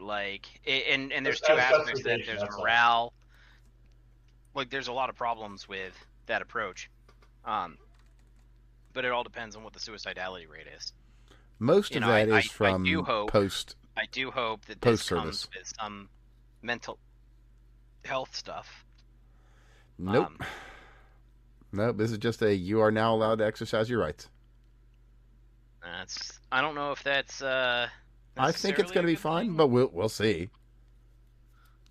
Okay, that is a bad interpretation of that. It's not that you're allowed to exercise your rights. It is that you're allowed to defend yourself. Separate. Because when you're in the military, you do not have a Second Amendment right to bear a firearm. Fair. You are kind of property at that point, so. You're under UCMJ. You are not under the Constitution. Fair. You're less a person and more a property while you're in the military, so there is that. But, we're supposed to have... These are supposed to be, some of our best, some of our brightest, so it stands to reason that they should be able to be trusted with these things. Can they? Well, that is a fair question. I personally think so. But, we'll see. At the very least, this does take down the danger of any kind of assault on a military base, or, for that matter, of some sort of local crazy assaulting a military base, which that's the one we've had to deal with. Yeah, so that's part of the issue here is you've had there's the part of the reason why they took the guns away was the full metal jacket situation being a real life situation. Sure. There were private piles that actually existed. I don't know. The guy, so in Full Metal Jacket, one of the trainees goes a little bit apeshit. He's kind of nuts. and he had enough of a drill sergeant, the gunny as the drill sergeant, coming down on his ass, so he shoots him and shoots himself. So basically, people going nuts either through suicidality as pure intent or through murderous intent and then doing suicide by cop or killing themselves. There's always going to be the chance that you have a nutter. You're supposed to screen them out. That's the whole entire idea of AFAB and sending them through MEPS. But that happens. So, well, now that we have standards again, maybe that won't. Again, we're also not dealing with a draft. We're not dealing with a draft war. So it's going to be a lower chance of that happening. Yeah. But you also have depressed soldiers who've lost someone who might, eat their pistol. That's the classic euphemism of they were cleaning your pistol and it went off. That's all that means is they committed suicide. That's never happens. You don't clean it and then it goes off. So. Well, it's not supposed to. Anywho. Sometimes unexplainable things happen, but. Well, yes, sometimes you have a SIG. Or a very old Beretta clone from Iraq. Right. But again, like the notion here is normally not. Yes. The notion here is that it is a huge difference. Like, so, and you brought up morale, and that's a big one. Morale and our optics to our enemies. They should not be under the impression that they can send a jihadi in on a Ford truck and be able to do a mass casualty event. They should be under the impression that as soon as they set foot on base with hostile intent, they are killed before they can kill. Yeah. And unfortunately, for a while, that has not been the case. So they've been able to get away with terror attacks on U.S. bases, which has just been an embarrassment. A tragic one, too. So, it's good that they're going through with changing that up. Hopefully that it has the intended consequence. The idea of suicidality as being an anti-motivator there is absolutely true. We need to make sure we have healthy soldiers and that we don't provide them the tools to do self-harm when they're in that kind of mentality. And I'm going to offer, so coming from psychology as my first degree, I actually blame psychology for a lot of the bullshit that we have to deal with. There's two real things, right? Psychology is one source of blame because they decided to go chase liberal fantasies instead of doing their job. They should have much better detection skills if they were operating as a real science. And I do think, by the way, that there is a legitimate, if you talk about psychology as the study of human behavior, there is a legitimate, if you studied human behavior, you should have predictive ability as to who's going to kill themselves. Correct. Actual warning signs, not just these vague things. But instead of going after, social benefits to civilization, they decided to sit there and argue about the IQ differences between liberals and conservatives when they turn around. If you take out all the successful conservatives, what's the IQ difference? So the other thing that they do. No, I've seen the studies on that, and every time it's so funny how it turns out that their hypothesis is always blatantly incorrect. Well, it's what was it? It was like 2012 and 2014. There was a pair of studies that came out that showed that conservatives have higher IQ than liberals. Particularly verbal IQ, right? The actual quantitative IQ is not very quantitative was inconclusive. Yeah, it's basically different, and we're not talking about the difference between black people and white people here, right? We're talking about 4 points. We're talking about ideals, yeah. Right, like the difference between your average white individual and an Ashkenazi Jew is far greater than the difference between liberals and conservatives. The difference between whites and Asians is far greater than it's like twice that of what this is. It's 4 points, right? Yeah. It's not a standard deviation. It's not much. It's basically it's less than the standard error on the normal test. Error, it's less than standard on the normal test. The standard error on the normal test is like 5 points. You get a plus or minus 5 point swing on an individual on any given day. Right. But they have enough statistical data to show that beyond the margin of error, it's fucking 4 points. It's 4 points. It's not exactly. They could have just left it as that and then sat there and started talking about how the actual difference isn't particularly meaningful. Of course, that would have undermined the blue states have higher IQ than red states because the God, that difference was is funny like too. in the first 10 states, it's like 3 red Alabama, and 7 blue, and the difference is relatively Mississippi. minor. And then the So lower good. half, you find out that most of the blue states, like the average of blue states, is lower than the average of red states. But it just so happens that if you rank order them, the blue states have like 1 point different than on average than the Sure. top 10 red states or blue So states. the other thing that psychologists have tended to do with the military is spend their time telling courts that they're monsters to appease the unfaithful wives that have decided that they're going to destroy a soldier's life. Because that's one of the There's things stuff they like do. that, but like yeah, And they so, which are. has no predictive capacity again, and that's the major problem is the ability to predict things. Yep, it was the IQ thing was really kind of a pisser, but they show their true colors. Their colors are very liberal biased, and instead of sitting there and coming up with metrics to like actually test people in the field, which would be great for like it would be great if we could walk into a school, and 12 years before it happened, identify the people who are at risk, who are just straight up insane, the people who Well, have sure. major addiction issues, the people who are more aggressive. Because ultimately, if you identify these people, like a diagnosis is a powerful tool, both positive and negative associated with it, right? Oh, yeah. A diagnosis can bind people into behaviors that they think conform to the diagnosis, but it can also liberate people so they can seek treatment. That's the double-edged sword of a psychological diagnosis.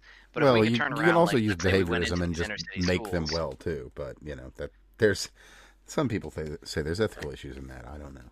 But if we could go into these inner city schools and we could go find we have the racial disparity in crime and stuff like that, and identify the individuals who were maybe a little bit more aggressive than the average, but were reasonably intelligent, we could provide them actual coping strategies to like deal with their aggression rather than just blaming it on systemic racism.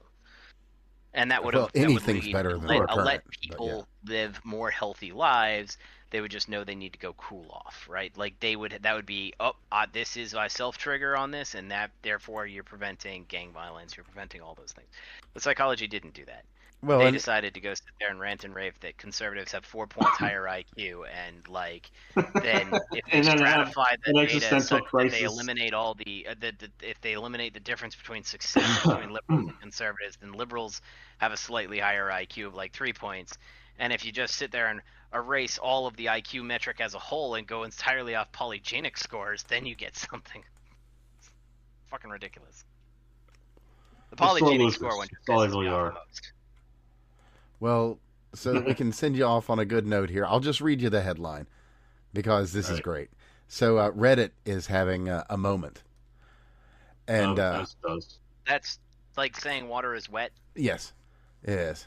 So That's we'll clarify I here. mean, Easter So this on came Sunday. from Ask Brits, and I'll just read the Of title course. here of it. It's, why, as a secular or Christian people, are we expected to accept LGBTQ, but there is generally no expectation for Islam to do the same?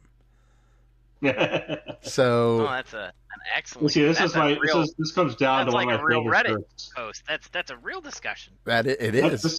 That brings up one of my favorite shirts, which is the one that says Islam is correct about women. Yeah. Oh, you have a problem with my shirt? What is your problem specifically? That is an interesting shirt. Yeah, it is. I don't know enough about Islam to That's- know what that their is, thoughts are on women. I know that they are generally derogatory of it. That is a very cool Rorschach test of a T-shirt, though, isn't it is a cool. Yeah, there's not a lot that do that. it? I think what is it? It's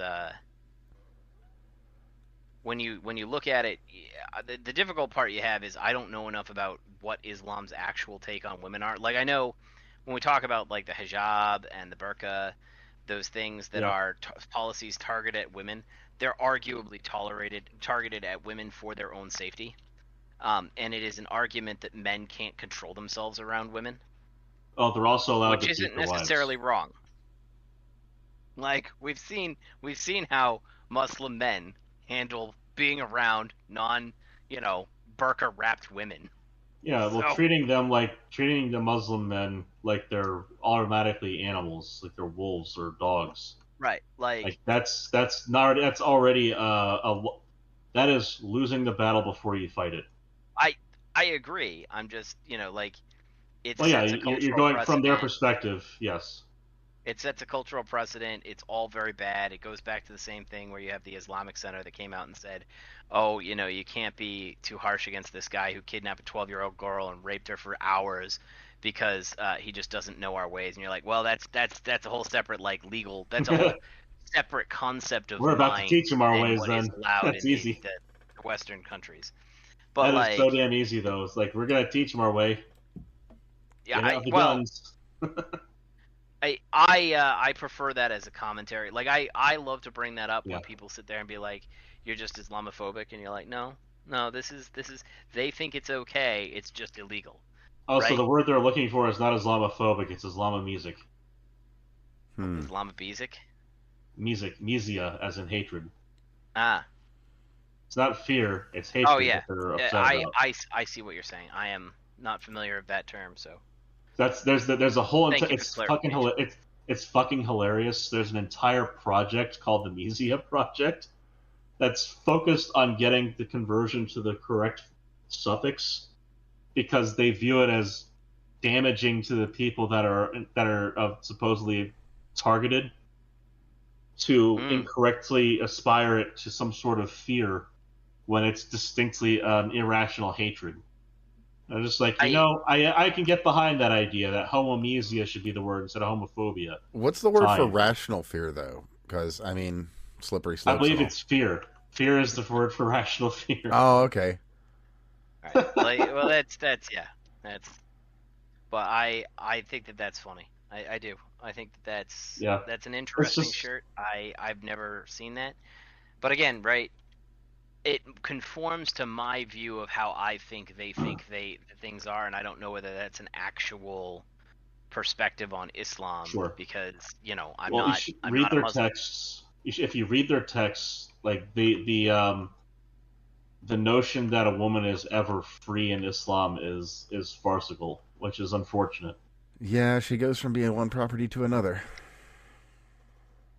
And like it's I mean, and you can even make the argument about Christianity where the father gives away the bride, yada yada. But it's so much deeper than that in the tradition, and it's a whole the whole notion that there's this protection of women from the other men, but it usually boils down to the men who are meant to protect her beating her if she disobeys. And again for her own protection and her own good. And it's just and that also comes down to cultural norms, which are built into the faith.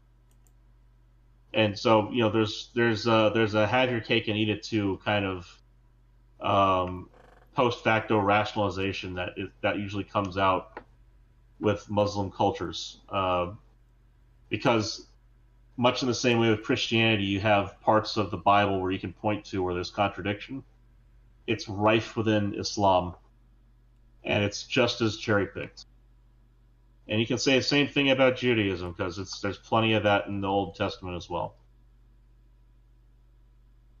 But like they pick and choose between hadiths and the Quran, and the Quran is the ultimate source of wisdom, yada yada. That's their thing. But when it comes down to the specific interpretations, they will fall back to one hadith or another, and it usually boils down to choice. And so that becomes a cultural norm over a specific legal norm. So, Well, with that, just get you some sleep, yeah. man. Yes. Now that I've spoken for Muslims as a Jew, let me go ahead and get my ass in the bed. You do that. You do that, sir. You guys have a fantastic week and a fantastic evening. And Steve, do feel better, man. I will find out. I'm getting a little concerned, but my temp's starting to rise. Well, I'm gonna say to take baking soda, obviously, because I would Well, anyway. you're gonna do a post-op discussion with the doctor on Monday, right? Tomorrow. You have the follow-up phone call, right? Your live phone call. No, it's not. It's not post-op discussion with the doctor on Monday. I have to call them for post-op discussions 1 to 2 weeks. Okay. All right. So you're past that point. All right. Got it. Yeah. So it's Well, it's just 24 hours in, they give you the hello, are you still alive phone call, and then usually the Monday after they do the same thing just to see if you're okay. Well, it's not 24 hours. It's like I don't know, what time is it? It's like 10. Well, I was gut open 12 hours. I was gut open about 12 hours ago. Okay, well, so they'll probably call you in the morning and say, are you alive? It was endoscopic, or not endoscopic. Yeah, but, you know, laparoscopic. Laparoscopic, yeah. Yeah. So they'll give you a phone call at some point tomorrow and say, hey, are you still there? And you'll say, yeah, and then that'll be about the end of it. You know, do you have any concerns, etc.? And if you tell them I'm concerned my temperature is at such and such, they'll discuss it with you then. We'll find out. If they don't talk to you tomorrow directly, then call them. Oh, and you know what? Yeah, otherwise it's probably just go back to the emergency room and be like, hey, I'm running a fever. Well, again, and you just surgeryed on me. That's why they're there if you call them. Yeah, and I have I had 2 rounds of IV antibiotics. One at like 2 o'clock this morning, and then I had another one at I mean, you know, of the procedures that are high risk for systemic infections, this is one of the ones to be proactive about. So don't feel shy about it. Yeah, absolutely. Yeah. You know what? Hey, Craig, before you go, because this is you'll find this funny. You know the whole Sam Altman sister thing that just kind of. Yep. Yes, I do. I'm aware. I saw that news story, and wow. Well, guess what? The case is actually going to go forward. I saw that too. Yep.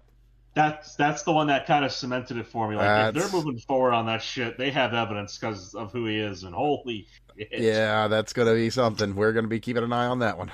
By the way, Steve, just to let you know real quick, this guy allegedly chronically raped his sister growing up.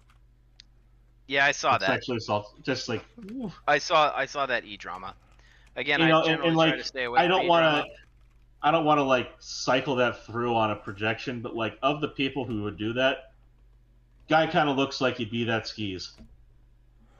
Yeah, but if they had evidence, they would have gone somewhere with it.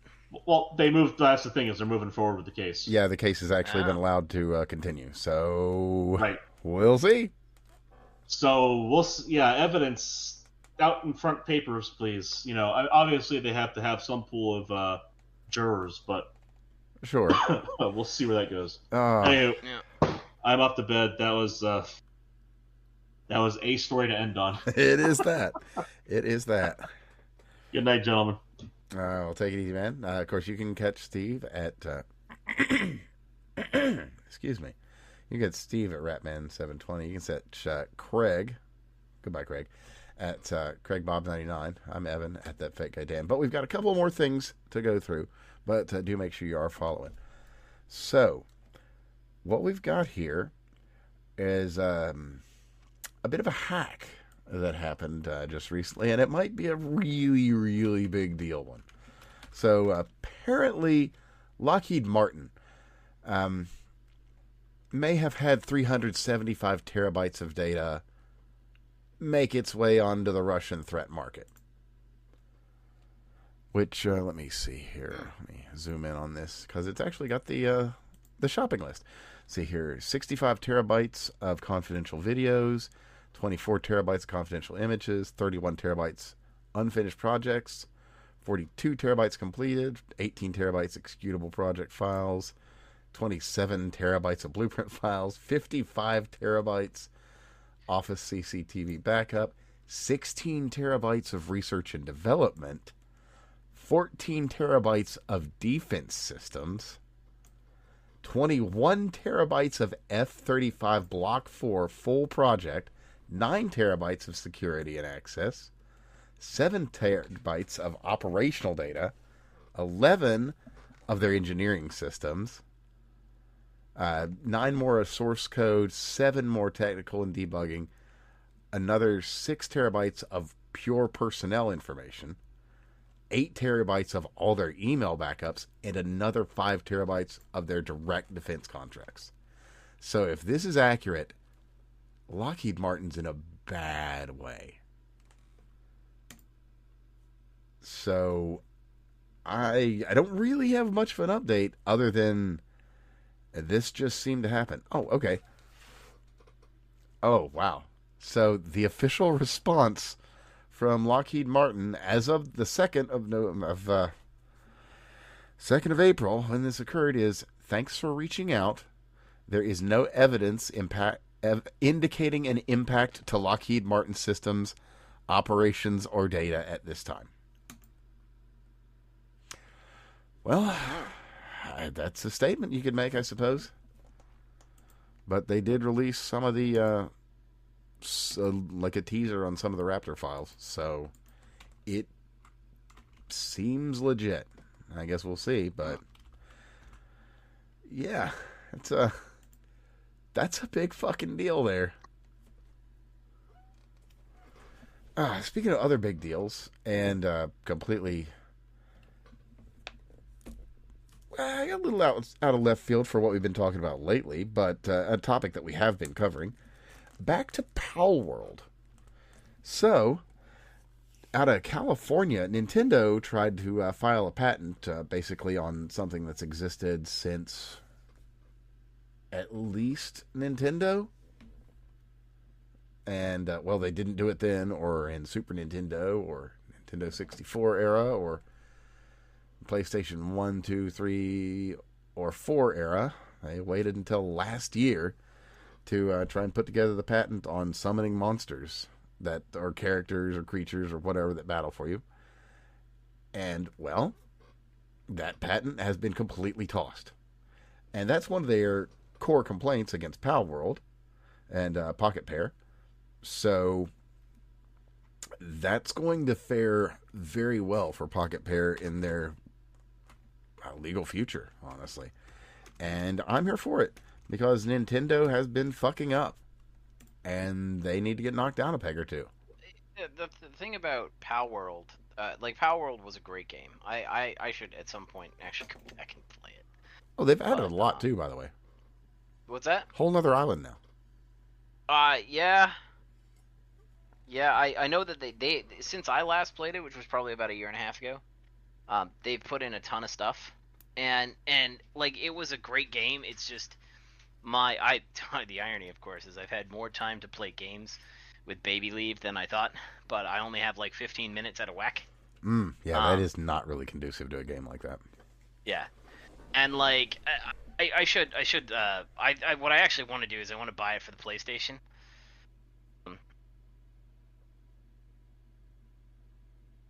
Oh, did I lose you? Yeah, no. I just feel a little bit swollen. Understandable. It's going to be pretty close to time to take a pill here in a little bit. So. Oh no, good work, man. I'm just as an aside, getting this fucking tooth ripped out of my face. I am apparently very lucky. I haven't actually had to take any of my pain meds. Oh, lucky you. Yeah, this is definitely one of the more painful surgeries I've had. I've had surgeries where I felt nothing afterwards. This is not one of those. Yeah, no, I've also had surgery. Well, actually, all the GI stuff I've had. Like I had my anal fistula surgery a while back, and that was really rough. And like I did it to myself because they say, hey, after midnight you're not supposed to eat. So I fucking downed a big ass roast at like 11 p.m. And so when they slit you outside your butthole, you understand why the gays really like that spot because there's a lot of fucking nerve endings. And unfortunately, when they cut it to them, they hurt like hell. Quick update on that. Also, I got home, I had to take shit, and I was 2 hours out of surgery, and that was a bad day. Oh my! I was sitting there and crying. I think I only had to. I think I only farted, which was even worse. So. Huh. Well, there's directly related. I didn't think I'd have a segue into this at all, but but so there's been pushed this research that the prostate or whatever is like the male G spot. It's not actually. It only exists on uncircumcised males. It's in an area on like the bottom of your foreskin now. Apparently, they have recently found out. Yeah, I saw that. Now all the circumcision when you have a kid is one of the hardest decisions to like make. You'd be surprised. Like, it sounds really stupid, but we chose to circumcise our kid. My wife's predominant argument was that he'll look like me because I was uncircumcised. That is a very strange argument. I attempted, the woman has just given birth, and we waited a full 3 days. It's tough because the literature is like, there's no reason to do it, no reason not to do it. And she, my wife turned to me and said, I guess now we've got... So, like, what's your opinion? Like, is it nothing? I said, well, no, actually, if my argument, if the literature is 50-50 on whether it's good or bad, right, then the answer is you take no action, right? Yeah. That's how science is supposed to be done. This was one of the bigger problems if it ain't that I broke, have. don't fix it. Yeah, when people were sitting there presenting the math, they're like, there's 3 studies that say it works. And I said in the same meta-analysis, there's 2 studies that says it does nothing and 1 study that says it's negative. And they go, oh, well, but there's 3 studies that suggest it might be positive. I'm like, well, if I had 3 studies that said it was negative and 3 studies that said it was positive, and this is all meta-analysis and it's all kind of a wash, then I don't take any action because the actual study design has a larger impact than the metric of intervention. Like, and it's the same, like, that was kind of my attitude on it then, is not, like, I think uncircumcised penises look weird. I do. I understand it's but I also don't have one, right? Like, so you run into studies like this, and it's like, oh, well, it might be reducing the sexual pleasure of the men. I'm like, I can nut like the best of them. So I'm not really super... You actually don't know that. And true. Unfortunately, you never will. I mean, that's as funny as it is. That's just the way it is. Yeah. Oh, and that's just the way it is. You're gonna love this. This is chef's kiss, out of Britain. So, they did a whole thing to kind of make sure that Keir got in, and like that none of the actual patriots or nationalists were able to in the last run up. So that was like Islam and LGBT and all got together and like made the Green Party kind of the force that it is. Well, the Islam folks in there, they're starting to learn what the Greens are all about, which is, like LGBTQ for all, every single thing on the slippery slope, basically.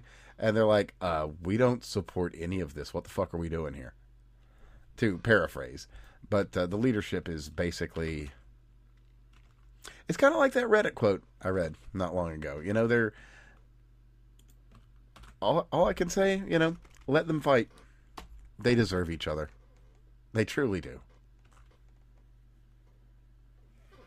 And in interesting news, we've got out of Russia, of all things, Google and YouTube have filed 24 trademark applications to seemingly get back into the Russian market, which is honestly not surprising. I mean, you would figure that they would want to do that sort of thing. Market's the market. Money is money at the end of the day, and it looks like things are starting to cool to a degree with Ukraine because everybody's paying attention to Iran. And with that, Ukraine was never going to win. I mean, the only way that it would happen is everybody gets on board with the thing, and that never was quite where it was. So it'll grind on for as long as it grinds on, and I hope that isn't very long because I've seen too much death there, the Middle East. Just it's a good time for people to stop dying and start building fucking starships. Let's again, right, like, we started this whole discussion on war, and the basically the comm style of the Biden team was on top of my own baseline that Biden was a piece of shit human being, as was his administration. That led to kind of hostility towards this whole thing. But a lot of times, war is a case of trading lives now for less lives in the future, right? Or not going to war is the opposite. Not trading lives now for oceans of blood in the future. So it all depends. Like, there's going to be information. Trump's decision to go into Iran. Yeah, I will say, even still today, I'm still not for it, but, it is what it is. So, we won't know why he did it. I agree with you that I don't like people dying. That's why I really liked the Maduro expedition. Yeah, that was good. I thought that was fantastic. We showed our superiority. If a couple of people had died in a 90-minute excursion going in and extracting the friggin' Venezuelan president, like, that's acceptable losses. It's like, well, that sucks, but I mean, we didn't even have any losses, so it's like... Right, we didn't even have any losses. So, yeah, and even the naysayers can't really say anything. I think we're up to like 6 or 12 service members. The cold, hard reality is that they know what they're signing up for, but we've only had... I can't remember even how we got... I think they were like the retaliatory missile strikes from like day one, right? Since then, we've pretty much shut them down. They're pretty much non-operational, and so there's not really a ton of threat. Being said, every single day the war goes on, there are people who are dying, and they're not necessarily people that are favorable to me, but it's really kind of a shame. I can turn around and I can say I think the U.S. has casus belli for the war. I think that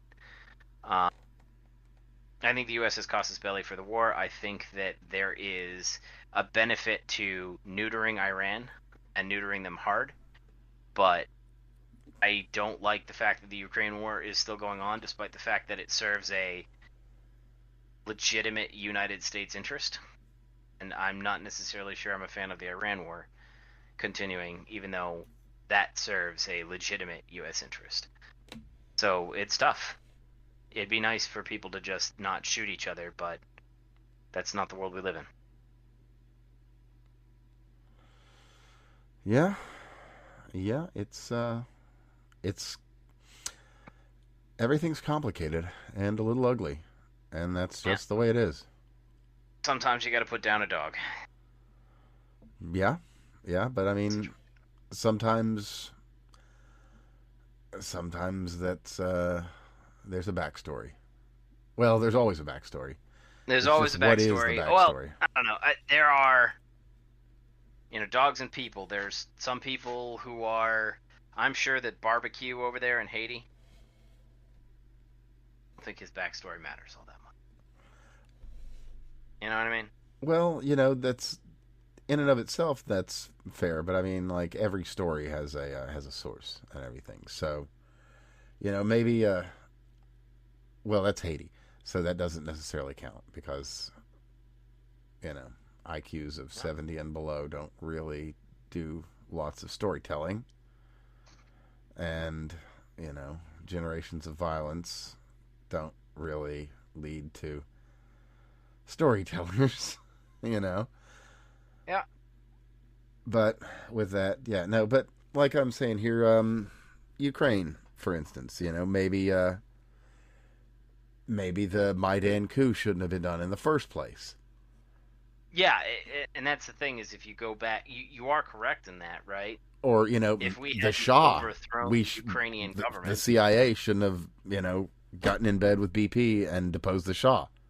Iran would be a regular fucking normal-ass country. Right, and that's the problem that we have is that we interfered in these short-term interests, and it didn't work out for us. Right? And it often doesn't, unfortunately. So why do we think that now interfering in our short-term interests is going to work out for us? Right. And the answer is that, think of the case of the Shah of Iran, right? Like, I don't think that served. Well, one of the arguments I've made in this is that, well, maybe we're unfucking something that we had a bit of a hand in fucking up. Could be. That is an argument to be made. Yep. Is it the right argument? I don't really know. You need to destabilize it. I don't really know if it's the right argument. So let's close out with 2 good stories. The one is just chintzy and silly and doesn't really matter, but it's awesome. And that is the Weather Channel. So they've come out with something cool. You can go to it on any browser, weather.com/retro. It will give you the early 2000s Weather Channel, local forecast with that delectable elevator music and that classic screen. They even took down the resolution just a little to make it classy. So check that out. It's fun. Just weather.com/retro. If you want your local Weather Channel kind of going, having a cool, chill retro vibe. Let me see if it's currently doing the thing. Oh, it begins in 7 seconds. We'll start it right now. There we go. Looking at Rally here, we got the Weather Channel, the beautiful everything. You hear that? Glorious. Classy. Smooth e-jazz. Love it. So, and in one more fun bit of news, unfortunately not company-wide, because there has absolutely been complaints about the company-wide declination of product quality out of Hershey's, but they are, at the very least, revamping Reese's. So Reese's is going to be going back to the old, their old formulas, and that's going to be in like regular sugars, regular cocos, regular like cocoa alkalis. It's going to taste like the food you remember. It's not going to have the weird texture. They're probably still going to be using like soy lecithins because it's just cheap and that's what everybody does. But otherwise, back to normal. Now, if more companies could get on board with this, that'd be great. But well, they want to make money, and cheaper chemical products are cheaper. Or what's the one that they use so much in chocolate? I think instead of like cocoa liqueur, they go with like a sunflower oil, I think, and it really just ruins the texture of the thing. It doesn't have the like, it takes the snap out of the chocolate and makes it kind of rubbery, which is like, chocolate's not supposed to be rubbery. So, a little bit of good news. I feel like I had one more. Oh, yeah. I do. Okay. So, out of all the places, I think this was out of Mexico? I'm not sure. But it's kind of part of... Well, let me see. So, we had 2 kids at the ISEF. Okay, so this is not in Mexico. And they both look Korean, so definitely not. ISEF winners of a pin-sized device for microplastic separation using sound waves. So what this is like a microfilter that is going to be able to pull microplastics out of water. And that's great, because microplastics are everywhere. Directly related thereto, RFK has put together a panel that's going to be investigating the sources of microplastics and getting them out of our systems, both personal systems, supply lines, that sort of thing. But in the final bit of news on that, there is a funny update to the microplastic situation. And that is that we may have to redo some of those tests, because some of the studies that were conducted were used with latex or nitrile gloves, meaning that the gloves themselves might actually have been leaving some of the microplastics in place. Well, that is unfortunate. Clearly, they need to use glass gloves. Yes, of course. And for all the people out there that say, you can't do that. What, you do them in chainmail. Jesus, people. It's like they don't even know the how you make things move. Right? Goodness. But with that, that's about everything I was wanting to hit on the high points of the week. Was there anything you're wanting to cover, my man? No, I'm good. I think it's time for me to get drugged. Well, sir, you Hope you my get your temperature pill, continued get rise. some rest, feel some little bit better, Hopefully. and well, I guess there's a bit of a breaking news, kind of at least out of today. It's there is a rumor that numerous EU nations have been paying the